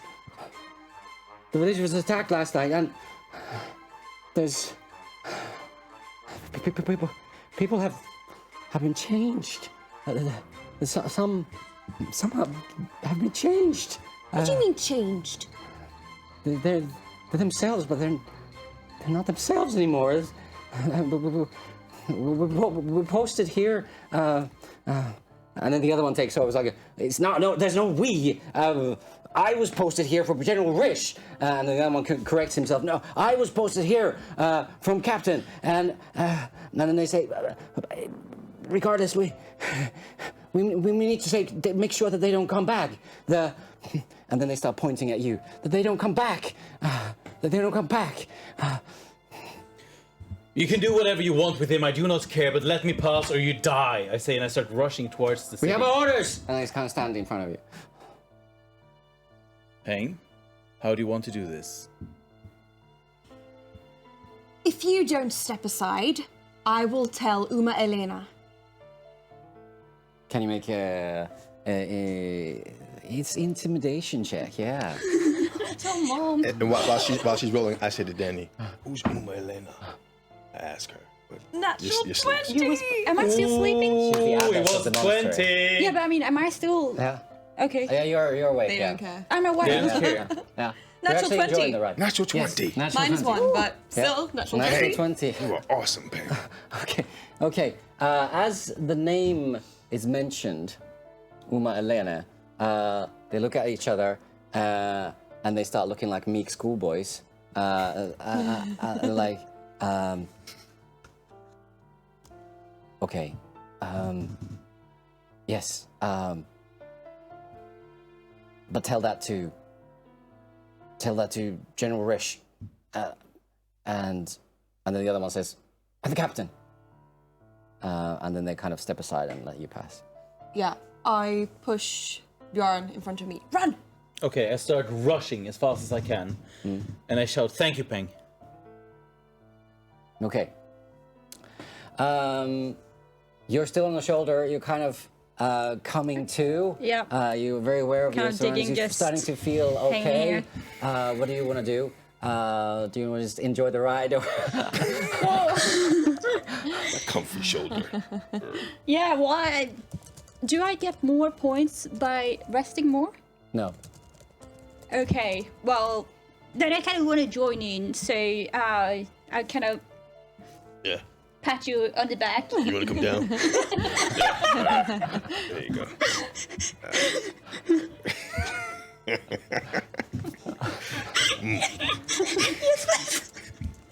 There you go. All right. I'm glad you're Okay. back. So the smoldering ruins of one of the distilleries is coming clearer and clearer in view, and you start seeing the fish's market. You see lumps laying on the ground around the fish's market, and you see this strange commotion happening at the far edge of the fish's market. And let's take a little break there. As in the game? Yeah. Exciting. Yes. Can I want to try persuasion check. Can you please hand me the coffee? 14 minus 1. No, you needed a 16, sorry. That was heavy duty coffee, huh? That was heavy duty We'll coffee. pay for it. Oh, I have it, okay. Okay. Yes, I can. Yeah, but who put you on fire? Oh. Stop your bleeding. Yeah, Would you like some? I You would can carry love me. some. You're welcome. That's okay. Well, next time Sorry, don't sir. let you bleed. Would you like some Okay, That was coffee? a master move. Would you like some coffee? I'm healed now. Yes, I so- would love some coffee. All right. She's like, I'm for real. Okay. I really do. So we're gonna have 10 minutes break, so we can so I can practice my vulture sounds a little bit more. Are we good to go? Yes. Oh, was that question first? Yes. Can we take a breath? Yes. Let's take a breath. Okay. That was not a proper breath. I think I need another one. Okay. One extra for the DM.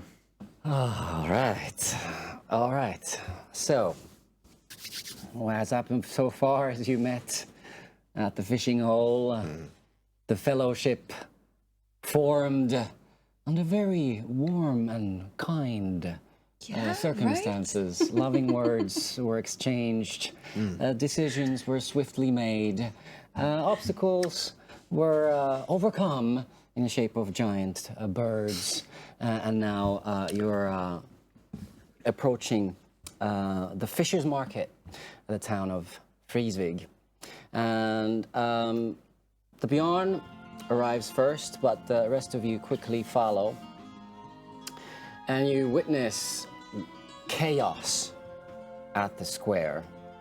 An old man is limping from group to group. There are people scattered all over the square, shouting orders with a voice that has been pushed to the point of exhaustion. Some of you know this man as the Mayor Matthew Breakwater of Frisvieg. There seems to be some kind of a standoff going on in the square. There's a rabid and a dirty group of fishermen, merchants, women in aprons and fine furs, even children. And they're corralled against the front facade of the Rodden Auger fishing equipment store at the far end of the square. A handful of soldiers, some wear the sigil of the Empire, others are marked as the Frisvieg town militia, try to keep the seething mass of hissing and bickering and biting and slashing group of women, men and children contained. Sounds of grunts and shrieks and looting are heard from inside the fishing equipment store. Some townsfolk at the edges of the square are crying hysterically. Their hands are outstretched towards the filthy crowd, out of control, as they look at their family members, friends and relatives behave in a way that they don't recognize their loved ones anymore. More militia soldiers are keeping these two groups separated from especially this group that are pointing towards their relatives. So they're trying to keep them away from their rabid sons and daughters, fathers and mothers. There are others kneeling on the square next to corpses, grieving for the dead, and shooing off the hungry crows. Suddenly a young boy in his early teens emerges running from the rod and the auger. He shrieks and attacks an Imperial guard. The guard raises his sword. A town militia rushes in, shoves the Imperial guard aside and kicks back the boy. And the old man shouts, Don't kill anybody. There are still Frieslanders. There are brothers and sisters. Don't kill anyone. Even if they don't know us. Don't kill anyone, please. Don't. Someone, get General Risch. I need General Risch here now. The out-of-control crowd that is corralled against Rod and the Auger almost breaks loose in the following pandemonium, but the soldiers barely manage to keep them contained still against the facade of the shop. As you see this scene unfold in front of your eyes, what do you want to do? How can I see my mother's house from here? Your mother's house is a couple of blocks away from here. It's to the north, towards the central square. Is it possible? But this part of the town is not burning, or is it? On to the west, you see that the distilleries are burning and the smoke is coming from there. The fish's market itself is in terrible disarray. The Rod and Auger shop is completely ransacked. On both sides you have two shops. You have the fish house and the House of Fish on the other side, and they're singed a little bit. You see some black smoke coming from further down in the town as well. The smoke is getting quite thick and dense, so it's really hard to see quite far away. Are there any paths that I know of that I could take to get to my mother's house without having to pass through the crowds or pass through the guards? You unfortunately have to take the eastern road towards the central square, and then from there's a small alleyway that you can go towards the west again and then find the candle shop that you're looking for. I want to attempt to get to the candle shop. Okay. Are we kind of close to each other? You are close to each other, yes. So you kind of stop there, kind of appalled by this sight. And you have this moment of taking it all in, forgetting a lot of things that happened just now because the sight is horrendous. I lean over to Peng and I whisper, Peng, I need to check on my mother. What are you saying? Can we hear him? No. Make a perception check. Damn it. Dungeon Masters.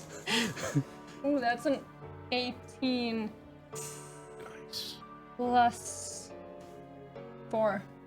So you see them whispering. You hear the couple of words I need to, but then the rest of it is very, very muffled. But it's not safe. It doesn't matter. She's too weak. I think we leave that strange creature to the gods, Let's leave them all. and maybe they'll let us through. There's a they'll hear detour them. we can make. You can see them kind of whispering quite clearly to each other. that Okay, something that's noticeable to all of us? It's just actually Raza that notices that something's going on. I gesture to Peng and start moving along the road that you suggested. Okay. So while the whispering is happening, I what do you- want to walk up to Peng and just kind of put my hand on her shoulder. And like, what seems to be the problem over here, friend? I know just as little as you do. Seems a rather intense conversation you had there. He's my longtime friend. Yes, but I'm curious about what you're discussing here. Would you mind sharing with the group? Do you pull my arm now and we run? Yes, I'm pulling your arm and we run. Yeah. As you start running, suddenly the mayor Matthew Breakwater notices you and shouts at you from across the square. Hello there. Who might you be? Might you give us a hand? As you see, we have a lot to do here. Where's General Rish? General Rish! Someone bloody find that man! But you there, who are you? And then he looks around, notices the man in the dark, a dark cloak, and looks at you and says, well, that is interesting. We have the clergy here as well, looking at Danny. What an odd fellowship. Then the mayor's eyes linger on you for a while. And without saying anything, he moves his eyes away, back to the... They're not small- with us. They've just followed us. We Is don't that know them. so? Well, where did you come from? What are you doing? Why weren't you here when all this happened? I was up in the monastery hanging out with my friend. Peng. The monastery, though, I hope they are okay. But we need your help. See, we're running out of hands. We can barely contain this group. You help them, I shout, and then I pull Peng by the arm and want to start running again. As you start running, you hear another explosion, and you see another one of the distilleries catch up in flame. This huge ball of fire kind of comes out, and you take cover and shield your ears as the debris starts falling all around the square again. There's screams of terror. The soldiers look at the sky, and at the same time they're trying to keep the crowd of these unruly, turned people that have lost completely their senses. And then the mayor says, "Damn! They're at it! They're going to destroy all the distilleries. Please, can you help us? Can you help us? Someone needs to go. Someone needs to go and collect these people. I offer, what do you need? What do you need? Get our brothers and sisters in safety. They don't know what they're doing. Please don't kill them, but what do you need? 5 gold pieces per person that you save. 5 gold pieces that you bring to us, so we can maybe help them before they destroy this whole damn town. Please help us." Oh, 5 gold pieces per person. Yeah, sure. I'll help you.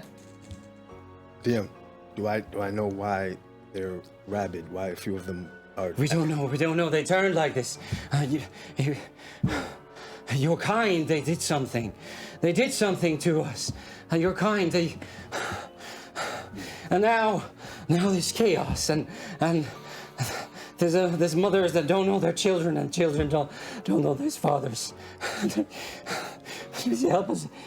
How much do I remember from when I was attacked? As in, like, the whole attack? You saw these dark figures gathering people into this big group, and then this white figure hovering over this group of people doing something, and then you passed out again. I say to Bjorn, run and get your mother and meet me here in an hour. I'm running. Okay. I stay. The mayor looks at you while you're running, and this look of, it's hard to say, this kind of disappointment is shown in his face. You don't see that, but the rest of you do. So you carry on running. What do you do? I want to question Ow. Do I know? I know, but does Peng know his name? No, you haven't introduced yourself. We haven't introduced ourselves. I feel like you know more than we about this. What is it gonna take for you to tell us? Yes, I'm talking to you. I know. But I fear that it may have gone too far. Because what I said was happening has clearly happened. And this isn't going to be the end of it. You're talking in riddles. What you said was happening is happening is happening. What's happening? What is happening? Carol, who are you? Why are you here? Why are you with this person? Like I said, they followed us. They? It's too much to talk about at the moment. But what we need to do is run to safety, gather everyone that we can get. We have to be ready to fight. Oh, you say you're speaking some sense, young man. Even though you're kind, I find hard to trust. I know this, but they're not. They're not my kind. I've separated my... Also, my daughter, she has gone missing. I can't find her anywhere. My daughter, Sahana. If you do find her, please. Oh, whatever she is now, whatever they've done... We'll put her to safety. She's... How does she look, your daughter? You can't miss her while we... The half of her face, it's scarred. You will know her when you see her. Okay. If she's gone, at least bring her before she's you know what I mean. Please find my daughter and save as many of Frieslanders as you possibly can before they all die doing this havoc in my town. We will find her. Try to find her. Will you let us through? Absolutely. If anyone questions you, just tell them the Mayor Breakwater has commanded you to assist in bringing order to the town of Frisvieg. Go now before too late. Go west. That's where most of them are. Okay, what do you guys do? Okay, well, I don't want to just stand and talk or whatever. Yeah. Like, I've tried to gather what's been happening and everything, so I kind of listened, but at the same time, try to, figure out who I need to save, because I want to save the children and the weak, or like the ones that can't actually fight for themselves. So as soon as we're like let through, I start running. You start running west. What was the name of his daughter? Sahana. Sahana. So where did you last see Sahana? I don't know. I don't know. It just happened so fast. They came in the night and they invaded the town, and I haven't seen her since. You see it was supposed to be the culling festival, the happiest day of the year, and he's pointing at all the banners that are half burnt and singed, and they're hanging from around the square, and the lanterns that are put up. And but look at this now. Look at this. This is terrible. I haven't seen her. I haven't seen her since yesterday. But you will recognize her with the scars over her face. It's just you can't miss her. Just go and find her. Yes, I leave. I'm done. Or well, I'm going to save the kids. Let's gather as many people as we can and move to the monastery. Thank you. I hope that is still a safe place. Thank you, sister. This is your help is very appreciated. May all of them be pure, he says to you in the normal greeting of the season. I answer with the normal bow, the normal greeting. And you start going towards the west along the shoreline that is kind of framed by these freeze distilleries. While you're starting to go that way, you are running down or up the street towards the central square, going towards the candle shop of your mother. You see houses that have been burnt, that are in disrepair, people weeping at the doorways. There's more corpses lying on the streets.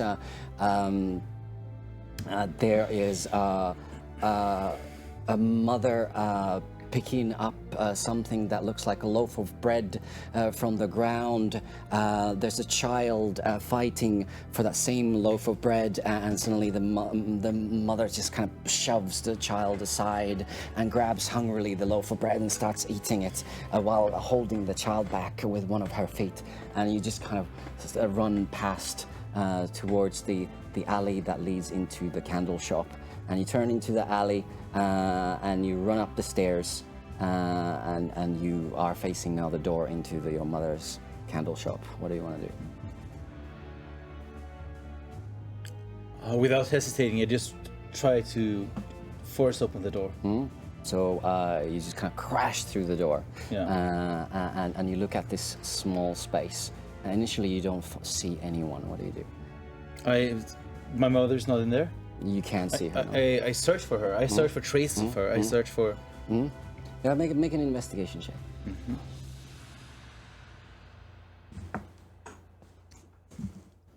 3 + 2. You see hastily. This was an orderly place. The candles were standing in rows, color-coded often, scent ordered. But you see that the space has been looks like ransacked a little bit. You don't see any traces of what has happened exactly, or who has been there. Has it only been your mother, or has it been someone else? But that small space appears to be completely deserted.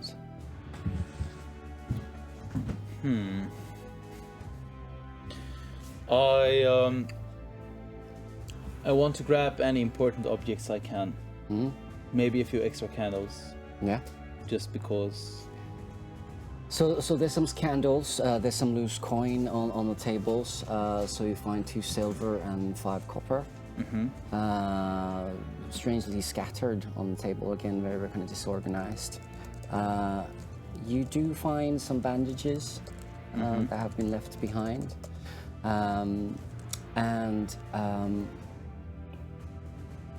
Yeah, that's pretty much it. Okay.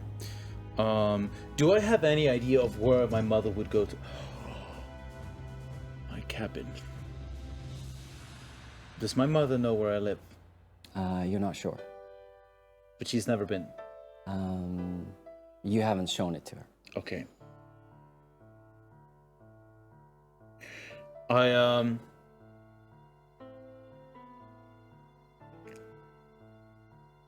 I want to write a short note and leave on her bed. And tell her to meet me in the cabin with a small description of where it is. Okay. So that's what I want to do. Yeah.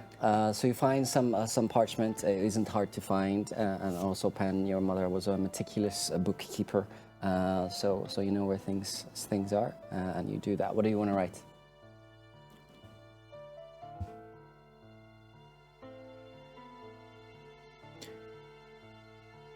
Whether I'm alive or not, there is safety to be found in my hut in the forest. I'm sorry I never took you there. And there are candles waiting for you. I love you. Björn. And then I leave a candle by her. Okay. So you leave the candle shop. While this is going on, you're running towards the distilleries. Before we left the meeting point, I also wrote a note. Yeah. Bless you. Sorry. Thank you. Saying that we're picking up as many people as possible, taking them to the monastery. If you get there safely, I'll be waiting by the northern wall of the monastery. Okay, and you leave the notes. Under a rock by the meeting point where we were supposed to meet. Okay. Yeah. After an hour. Okay. But we couldn't stay. All right. So, you start taking one of the main roads of Frisvieg to northwest. Frisvieg Peninsula looks like sort of an axe blade that is pointing downwards. And on the kind of blade, along the blade of the axe, you have these 5 distilleries that have been built by the monks of Wauma for the manufacture, freeze distilling of the blood of the mountain brandy that they then sell throughout the empire. Has become quite a big venture for both the town and the monastery. 4 ones are completed. The last one, the most northwestern one, is still under construction. It's the kind of the biggest one. It seems like the smoke is coming from the very far ones, the furthest away. So there's the one that is under construction. Nothing's happened to that one, and then 2 from then on have been completely destroyed for some reason. So you quite quickly get to another distillery, and you see these 5 dirty, disheveled townsfolk. They have somehow found this sort of a big ice auger, this kind of a drill that the fishermen use to kind of drill through the massively thick ice of the Frisvieg Bay to catch the fish. And they've found one of those, and they're using it as a battering ram to kind of get through the massive front doors into the distillery.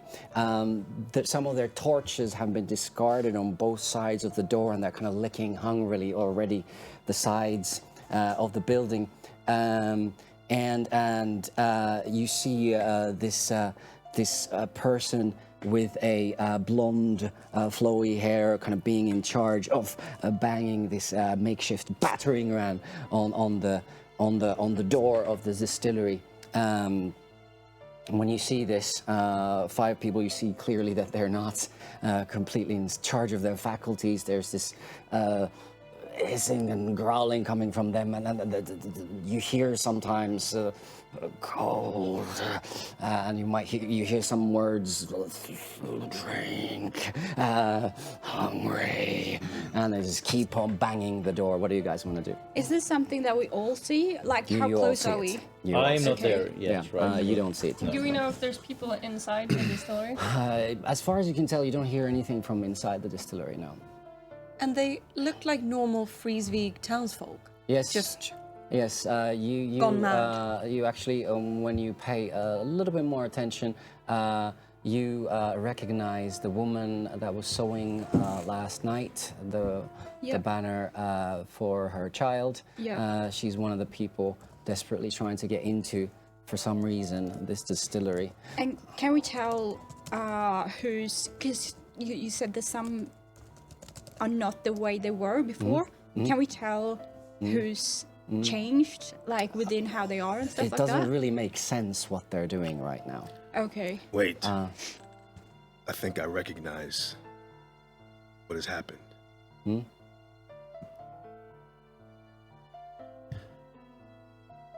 my land, an invasion has been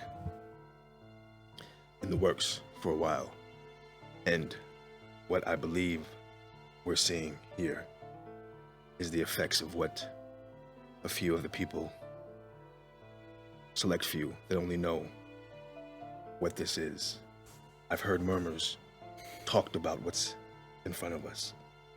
And I think this is it. There is no saving them. There is no talking with them. There's only one way to eliminate them. And you haven't heard of any murmurs of a cure?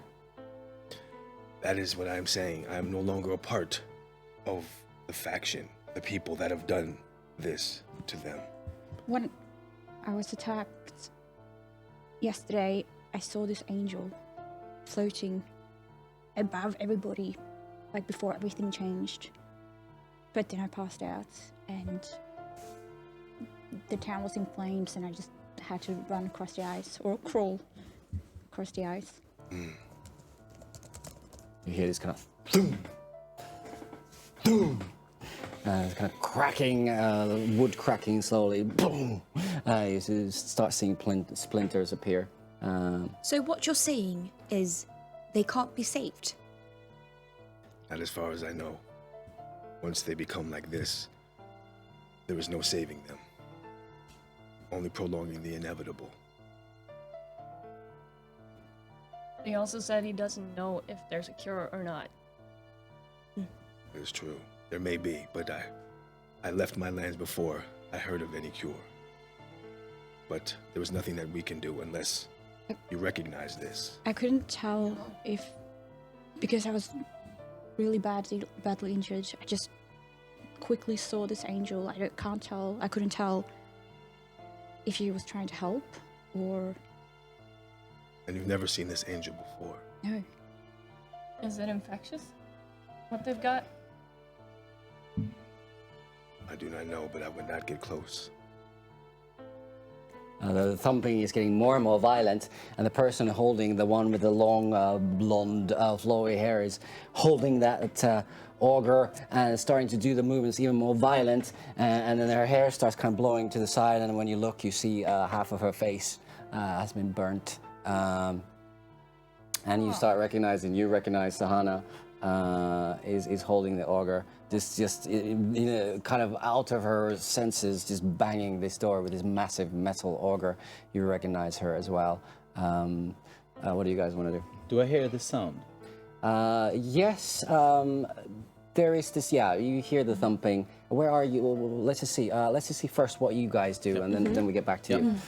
Well, Sahana, because of how I feel about her, like I really like her. It's kind of my only, the person that I feel like I know. I want to help her. I want to see if she's, even though what you're saying, like I want, I go after her to try and just see if I can actually speak with her. Okay. So I tried to stop you. Wait! Don't just go up there. You don't know what they're on. It's Sahana. I need to speak with her. I need to see if she's okay. To be honest, I don't think there's much talking to her right now. I mean, the best we could do is maybe capture them and hope to find something to cure them from this. And now the door starts it's starting to really give away as the hinges are coming off of their kind of bolts in the wall. How many of them There's are about there? 5. 5 of them. I think. What were you gonna say? I take those 2. You take the other 2. You get Sahana. Tie her up. No offense. Never mind. What were you gonna say? No, you. It's just that you're kind of small. But you know what? If you feel confident in it, I feel confident in it. You saved me. I have full faith in you. Can I make a lasso, like to kind of capture Sahana? You could try. I think this is a good plan. Yeah, so you have a piece of rope? Yes. Awesome. Okay, so make a... I think I'm gonna go for a survival check again, which is kind of your nature knowledge there. That's a 4 plus 2. So you were so encouraged by your firewood gathering skills at the bay, so you wanted to really kind of show how you belong at the frontier. You're taking out the rope and started to build a lasso out of it, somehow kind of tie it together, but then the rope doesn't really behave the way you want, and it just becomes this spaghetti of rope in your hands. Okay, so that idea was a bust. Well, I take out my quarterstaff, Okay. and since I'm so small, I sneak up on them. Okay. From you behind. what did you want to do? You had my confidence. Thank you. I want to grab Sahana and just get away from there. Like, I don't really care about the others. Or, well, I do, but not. Yeah, I want to get Sahana away, so I just kind of. Because I'm so strong, I Okay. just grab her. And So just aiming to away. do a rush there and kind of bear tackle her. yeah. Okay, good. Al, what's your plan? I realized that for her to be successful, I need to eliminate whoever Pain can't. Yeah. So I'm gonna go in, scimitars blazing. Okay. Okay. Yeah. Okay, cool. So I know what you're thinking now. Yeah. Raza, you said that you're supporting Peng. In her, she had my confidence. That's, but I'm also, I kind of just want to make way for her. So maybe I'll just hijack one of your victims, prey. Okay. And not sure how to actually take them down without. You can actually just a DM note here. While you make a blow, you can say that you're not trying to kill. So you can actually go Okay. for making them unconscious. Initiative throw? How far away am I? Yeah. The little one is happy. Let's just see. Yeah, I guess we have to do initiative throw here. Yeah, let's go for it. Hope you did better than the lasso. Oh, Jesus. That's 11 plus 3. 12. Okay. So Peng 12. Yeah. And then Rosa Well, 14 in total. 14. And 6. 6. Ow. 6. Yeah. Oh, okay. 18 minus 1, 17. Yes. Brilliant. Okay. And then. Brilliant. Okay. So. Yes. So Danny, Yes. you're up first. Yep. So you're rushing towards Sahana Yep. and trying to kind of break your way through the crowd of these turned and trying to kind of grab her. Yep. Okay. So can you make me a strength? Athletics check. +5. Yeah. And I hit it. Yeah.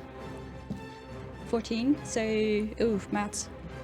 19. Okay, good. So you rush through as they're kind of banging into the door, and the doors kind of start collapsing and falling down. And as that happens, you charge into that crowd. You bear hug Sahana, and she's kind of spitting and scratching and clawing at you, just not recognizing you at all. But you manage to hold her in place. Yeah, No. like, can Yeah. I have just around your Yeah, arms? yeah. So they're like, yeah. Yes. So now you're there at the doorway. You're holding her, and you have four of these unfortunate turned villagers around you. Yeah. That's good. That was your turn. Raza, what do you want to do? How far away am I? You're about 30 feet. 30 feet. Yes, I wanna throw my. I'm gonna use my dagger, but with a butt end to just kind of make them unconscious. Yeah. Not to murder them. Yeah. Okay. But I have a range of 20 and a disadvantage of 60. You can move first. Can I move first? Yes. Okay, so I'll move closer. Yeah. Uh, So 30 feet. How much is your movement? 30. yeah, 30. So you can actually get close enough to hit without throwing, or you Okay, can so choose to throw. I'll move close enough to Yeah. hit. Yeah. To bonk the one that is closest to Danny on the head. Okay. Good. Yes. All right. And I got an 11 when I threw it. Okay. Plus 5. Yeah, that's a hit. And give us some damage. And that's 5. Okay. What was your weapon? Dagger. With the dagger, you just kind of turn the hilt and you just aim for the head. And you manage to hit the kind of the right side of the skull here. You kind of feel it connect, and you see this kind of creature kind of being dazed for a while, and it turns to you, and it kind of hisses as well. It's like, ah! Just completely, there's no life in those eyes. It's just completely out. No recognition, no humanity really. It's just looking at like some kind of creature. It still looks like a normal person, but just the lack of humanity is staggering. Yes. Okay.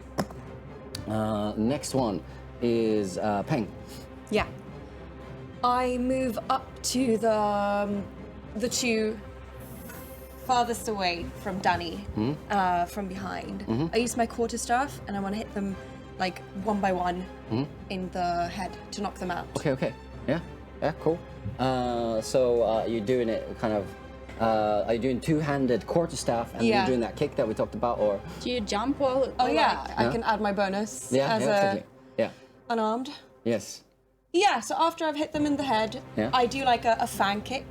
Yeah. Okay. Good. Yeah. So they just fall to the ground. Okay, Well, let's go for that. if I Let's go with that. natural 20. You changed it! You broke the curse! Okay, so now that you have two-handed boy, quarterstaff, Peng so you is- can do damage with the two-handed Blueberry.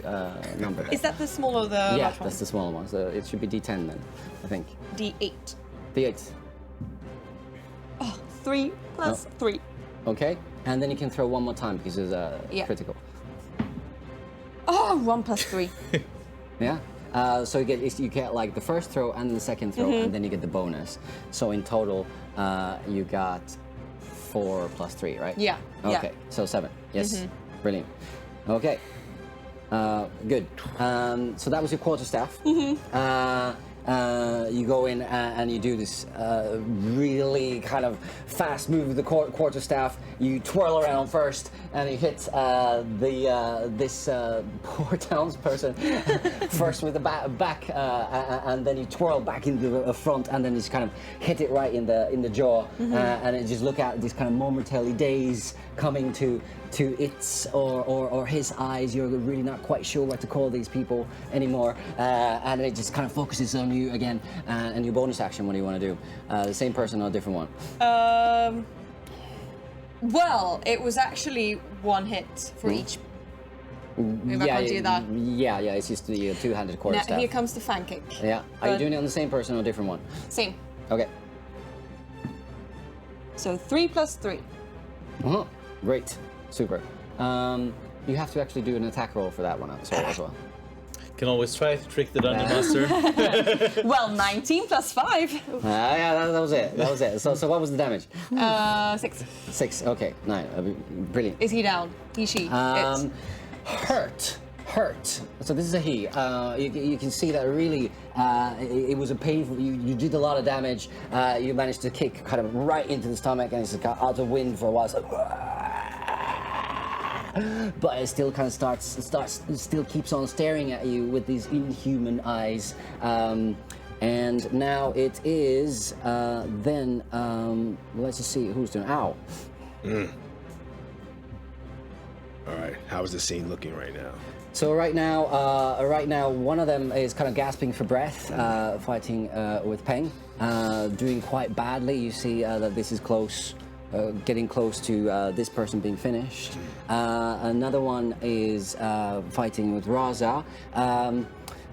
not in such a bad condition, but a little bit hurt. You have Danny there, struggling with Sahana in the middle, that is trying to break free, and then there's two more kind of on both sides of Danny. One, a smaller woman, and in another one, clearly a fisherman.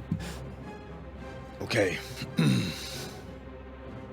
I think those two need to be attacked. So I'm going to whip out my scimitars. And yeah, I don't want to kill them. I want to just stun them, passively knock them out. So bow. Good. Which one? Are you going for Peng's one, or Raza's one, or the fisherman, or the woman? Both. Okay. Bow. Okay, so let's start with the one scimitar first. Which one are you attacking first, the fisherman or the woman? So I see Danny there, and I see the fisherman on that side. So I'm going for the fisherman first. Okay, fisherman first. Yeah. Wow. Yeah. 14. Yeah. Plus 5, 19. Okay, great. So that's a hit. And then let's throw some damage. Yes, 6. Where are you? Here we are. 2 plus 3, 5. Okay. Yes. That's great. And with your other weapon, would you want to hit the same fisherman or the woman? Woman. Okay. I mean that in a loving way possible. All right, 3. Yeah. 5, 8. Yeah, that's a miss, unfortunately. Wow. Okay. No, actually, I was wrong. It's a hit, yes. I felt it. It was a good thrust. So for momentarily, you swung the hilt of your scimitar towards this woman. It just kind of does not really look like a human being at the moment, even though the clothes are right and the face is right. And you momentarily kind of thought, it's gonna miss, but then it just kind of connects barely, and you can throw some damage for that as well. Yeah. 5 and 5, 3, 8. 8. Okay. Yes. All right. So now Sahana tries to break free. From you. So can you give me an athletics check again? Oof. 3 plus 5. Okay. So she managed to kind of twirl under your arms. It's just this kind of very, very, very quick twist of her body, and managed to kind of go under your arms, and then starts running towards the distillery. Grabs a torch on her way in and runs in towards the distillery. Then Get her, Raza! Then person hitting. What's your armor class? 15. So the person has this kind of a pitchfork sort of a thing, tries to kind of jab you with it, but misses. Then we have the person that is fighting you. What's your armor class? 14. Okay, and this man punches you, get 3 damage. And this kind of this spittle is flowing from this man's, it was a man, right, you're fighting, face. It's kind of punches as it connects you kind of on your shoulder there. And then we have the woman attacks you out, misses, and then the fisherman that hits, punches you in the guts, and you get 4 damage. And you fall over momentarily. And that was them. Let's look at what's happening with Valentine while this battle is going on. Where are you now? I guess I am just exiting my mother's house as I hear my lips say Savannah. And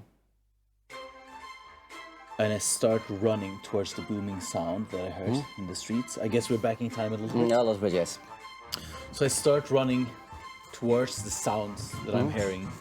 I ignore the meeting points and I just start running towards the sounds because I want to know what is happening. Okay, great. So we'll leave that there. Now Sahana has run inside with a burning torch.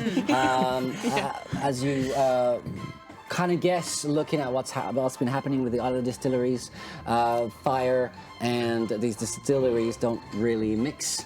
And she's just kind of running with a burning torch. What do you want to do? Ooh, do you mean as in she wants to set the distillery on fire? You don't know. Okay.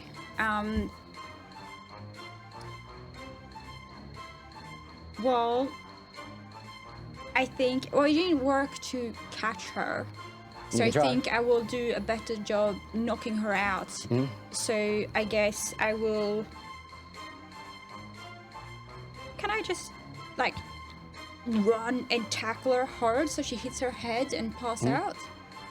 You can try. Yeah, I'm trying that. No? Okay. 11. Okay, so you run up to her, and what's your bonus? On. Attacking.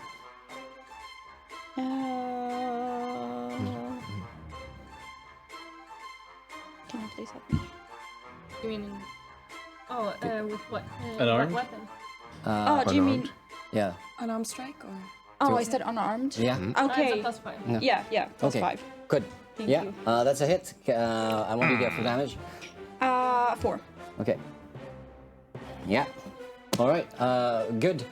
So you tackle her from behind, kind of go in and try and kind of grab her. Yep. And you manage to kind of hold her, and the momentum kind of lands both of you on the floor. You on top of her. Yep. And she's kind of struggling underneath you, trying Yeah. to break free. Yeah. Yes. Now it is Raza's turn.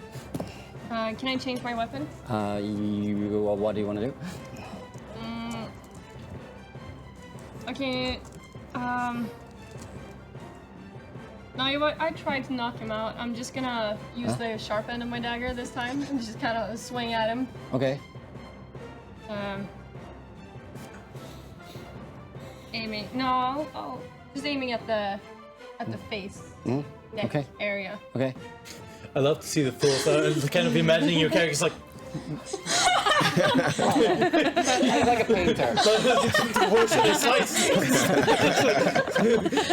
that was 9 plus 5. Okay. Yeah, that's a hit. Sorry. And it's 6 in damage. Okay. Okay. Yeah. So as you slash his face, it's like covers his face with his hands, like and starts kind of stumbling away from you. This person, great. Do you want to do something else? You have a 2-weapon fighting. don't you? Yeah, I can't disengage now, can I? Not as your bonus action. No. Yeah. I have 2-weapon fighting. So you can slash again. Yeah. Okay, I'll slash again. And that's a 19 plus Okay. 5 Yeah, that's a hit. Get him. Get him. with 7 in damage. Okay. Okay.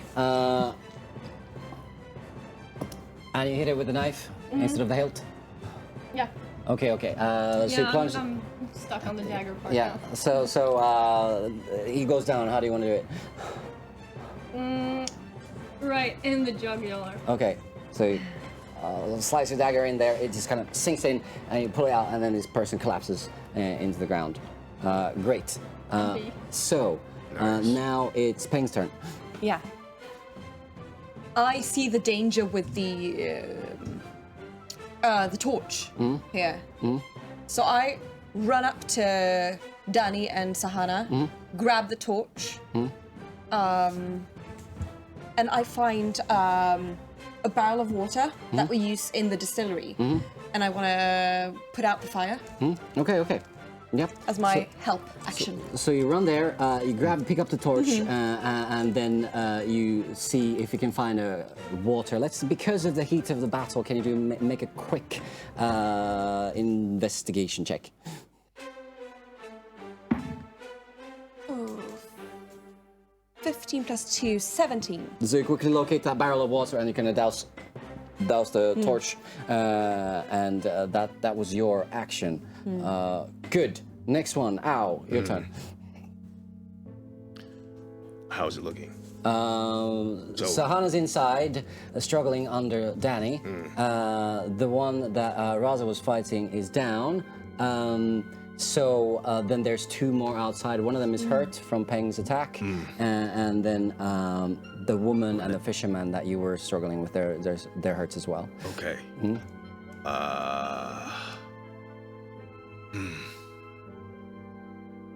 They're gonna be a nuisance, so I need to knock them out. Okay. I need to knock them out. Yeah. Which one do you go for first? Who's more hurt? Can I tell? The woman. The woman. Sorry, woman. I'm taking the woman. I need to finish the woman. Okay. Yeah. Go for it. 12, 5, 17. Oh, that's a hit. That's a hit. Sorry, woman. Osen. 4, 7. 7 damage. Okay. Yes. And your other scimitar? Yes. Is she gone now? She's hurt. So you hit her this time on the kind of side of her head. Okay. And she kind of reels from the blow and is really looking dazed. And you think that she's gonna go down, but then she's kind of looking up at you. And then I need to finish her. gathers every piece of strength she has and snores at you. And then, we're gonna finish it with the left. Yeah. 3. Are you? 8. That is a hit. That is a hit. And then. And then 3, 3, 6. Okay, and then she goes down. She collapses. You hit the other side of her head, and then she's kind of the eyes roll up in her head, and she kind of collapses unconscious to the ground. Okay, so now we have Sahana. Who's struggling underneath you? Yep. There. So she's trying to break away from you. Can you throw some strength check for me again? Athletics. 9 plus 5. So it's really trying to squirm from underneath you, but just can't get free. Yeah. Then there's the other two that are left, the fisherman and the man. They kind of look at the torches burning on the ground on both sides of the door, and they grab those torches, and then they start kind of rushing inside the distillery with those torches. You enter now the scene, and you see these open doors. Sorry. Let me just rewind. Slow motion, skipping like a mountain gazelle, air flowing in the breeze. You come into the scene as the warmth and the alcohol fumes from the distillery meet your noble appearance. What do you want to do? What do I see? What do you see? You see the doors of the distillery open. You have these two turned people going inside, running inside the distillery, carrying these torches. You see Sahana struggling on the floor of this distillery under Danny, while Peng is standing by a bucket of water, holding a torch in that bucket. You are standing above a turned woman who is clearly unconscious on the ground, and then you are standing above a man who is bleeding from the neck. How far away am I from Peng? You are at the doorway now, so let's just say 20 feet. Okay. I freeze for a moment when I see Sahana on the ground. And I shout, "Whatever you do, don't kill her! You're not allowed to kill her!" Then I turn my head to Peng, as if I'm asking for her help.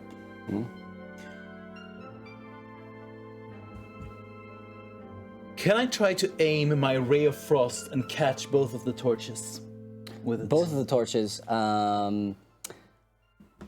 you can try. They are kind of very quickly scattering around the building. Let me just think. There's a lot of kind of cauldrons and jug. There's this big, massive cauldron in the middle, and then smaller cauldrons on the side. There's some jugs for the molasses that is used for this process, and they're kind of starting to weave in between those cauldrons. So it's going to be very, very difficult to catch them both of them now. Yeah.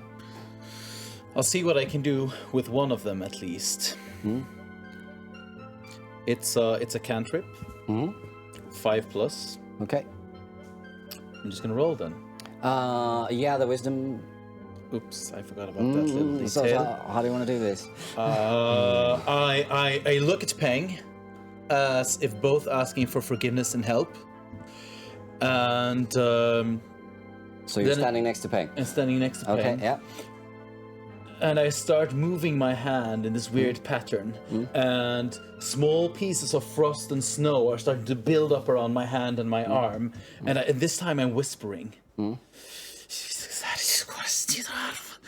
And it grows more and more tingling and bigger. And I aim my hand towards the torch the furthest away from us. Okay. So as you aim a hand, you feel the energy kind of condensing at your fingertips. It suddenly starts bouncing back at you, the energy, and starts kind of moving up your arm again, and you're just trying to fight it so it kind of stays at your fingertips, and you have this kind of mental struggle as you move that force back and forth, up and down your arm. Can you make that wisdom saving throw? 14 minus 1. Yes, and then with advantage, since Peng is next to you, you're helping. Thank you. Yeah. 6 minus 1. 5. Okay. He's going back and forth. And then right at the last minute, it shoots out into the room. And after the person who's running with the torch furthest away from you, kind of slowly or quickly disappearing behind the smaller cauldrons, there on the right-hand side. What does this do? 1d8 frost damage. Okay. Should I go for it? Yeah. 6.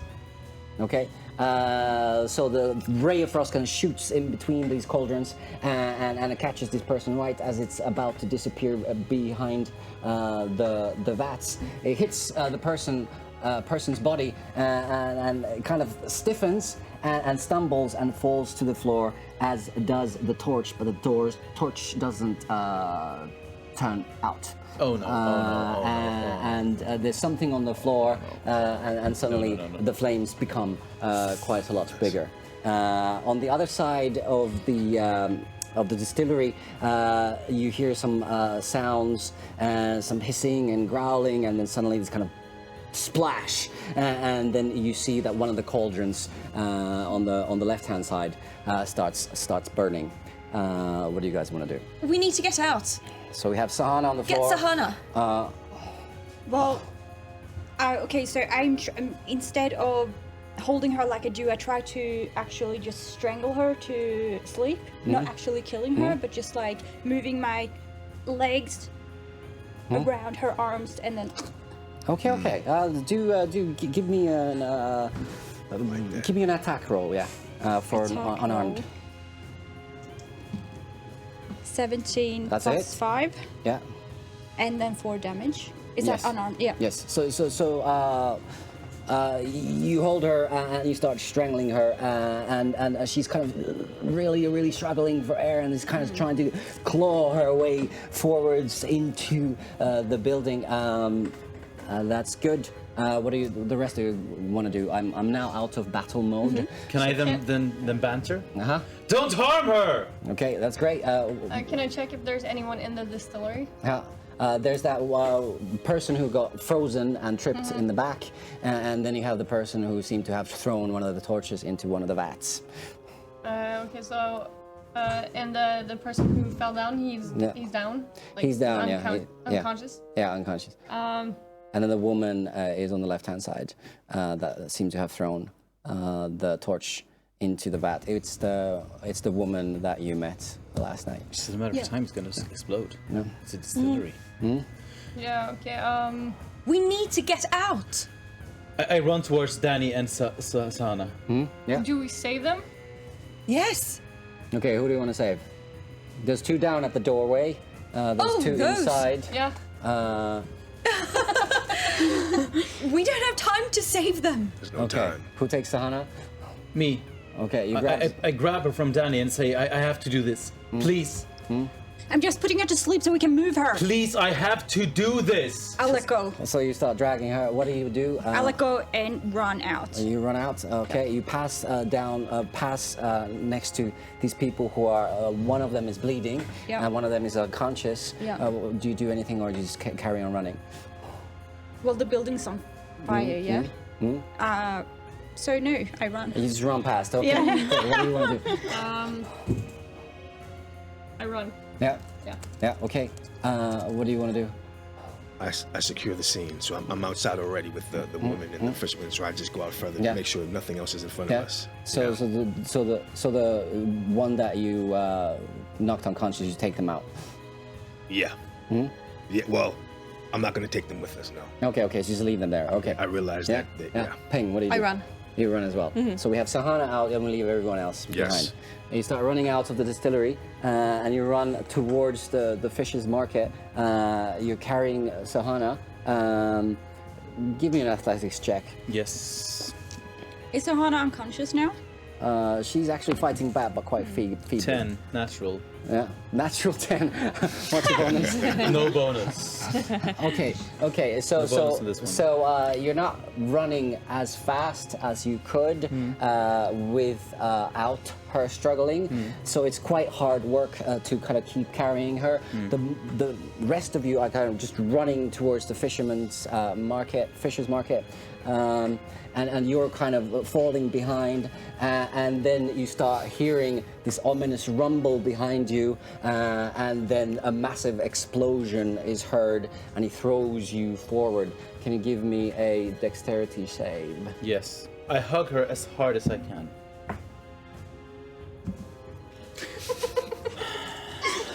Okay. 2. I have +3 on that saving throw. I don't know if that helps me a lot, but I do. I have that saving throw. 5 in You should have total. stayed with us, you get Bjorn. 6 Should have damage. stayed. Yeah. And you fall into the ground, and the debris is kind of flying around you. You all feel that wave of force kind of in your backs, and you stumble, but you don't fall into the ground.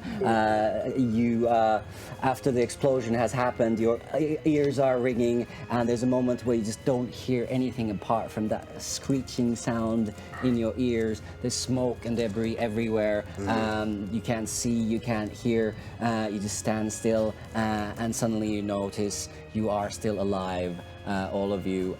You are badly hurt. Sahana, you look at her, she seems to be breathing, and then there's silence. I stroke the hair back from Sahana's face, and I try to look at her and see what's going on. I try to understand what's happening. What do I see? She's starting to be quite. She was kind of groggy. She's shaking her head a little bit from side to side, and then suddenly her eyes burst open. She looks at you and starts hissing and starts scratching your face. It's like I try to grab control of her arms and hold her to the and ground. just struggles. Sahana, please listen to me. Struggles. Don't you see who I am? Whatever she can do, she's trying to get away from you, kick you, bite you. But scratch Sahana, you, it's claw me. you. Just What? listen for a moment. While this is happening. Maybe I'll walk up and like kind of try and get rid of the ringing noise. Like maybe we should tie her up. Feels like she's obviously not working with you. Don't you dare to touch her. And she's really struggling there on the ground again. It's like it's starting to scream and shriek and making this hideous, terrible noise. Sahana, just snap out of it! Please! Scream, Please! screech.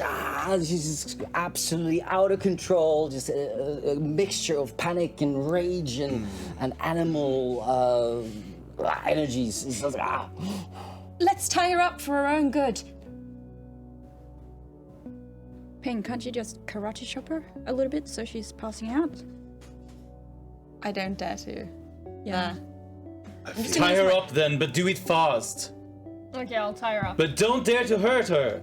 I will kill you. We're Be not cool. trying I'll be to cool. hurt her. Okay, can you make an acrobatics check? Let's just try that. Me? This time, yeah. Yeah. Or dexterity. Let's call it dexterity. Sounds a little bit better. 13 plus 5. Okay, well, she's really struggling. It's really difficult, but you manage to kind of tie her up so her arms and legs are tied together, and she still carries on fighting against. She just cannot stop, will not stop. She's still screaming. This wail is filling the streets where you are at. Can I do some kind of check? Can I do some kind of insight or magic check or arcana check to see if I can understand what's behind this and if there's something I can do? Let's do a Arcana check. Arcana check. Give it, Okay. give it a go. 9 plus 4. 13. As you look into her eyes that are just wide open, unblinking, there's this kind of veins in very visible, and there's nothing you see of the Sahana that you knew.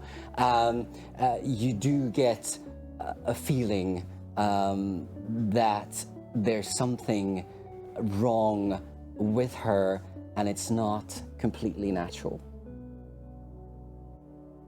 We should take her to Uma Elena. Maybe she knows what to do.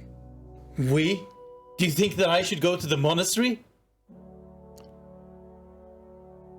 We'll have you wait outside. Fine. Behind you, you suddenly hear a sound. Sahana? Sahana? Did you find Sahana? And you see Mayor Breakwater standing behind you. What do you do? Is he looking as he himself? Yes. Yes. Okay. Sahana, is that you? Did you find Sahana? We had to tie her up. There's something wrong with her. And the mayor just rushes at his daughter and tries to hug her, tries to hold her, and Sahana just keeps on wailing and struggling and fighting and pushes with her body the mayor away. The mayor feebly falls back and starts crying on the ground. Sahana, you're alive. You're alive at least. Thank you, Lal. Thank Uma Walal. Thank whoever. Sahana, what did they do to you? Mayor Breakwater, we're gonna have to take Sahana up to the monastery. We're gonna see if they can fix her there. She's unfortunately been changed. Okay. And that's where we finish today. Intense! To the monastery. All right. All right. Whoa. Intense indeed. Okay. Yay! That was fun. I'm swimming.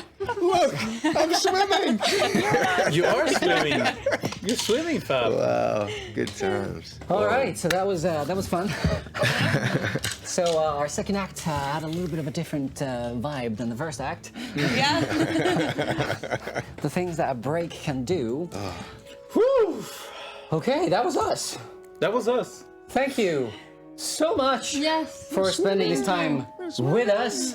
We feel your love, and I hope you feel ours. And I hope we see you soon. And that was us, the first episode of the mighty campaign of Natural Pengu. That's right. At Frisvieg. Yes. See you later. See you Monday. Yeah, bye. Bye, everyone. Thank you for watching. You've been great.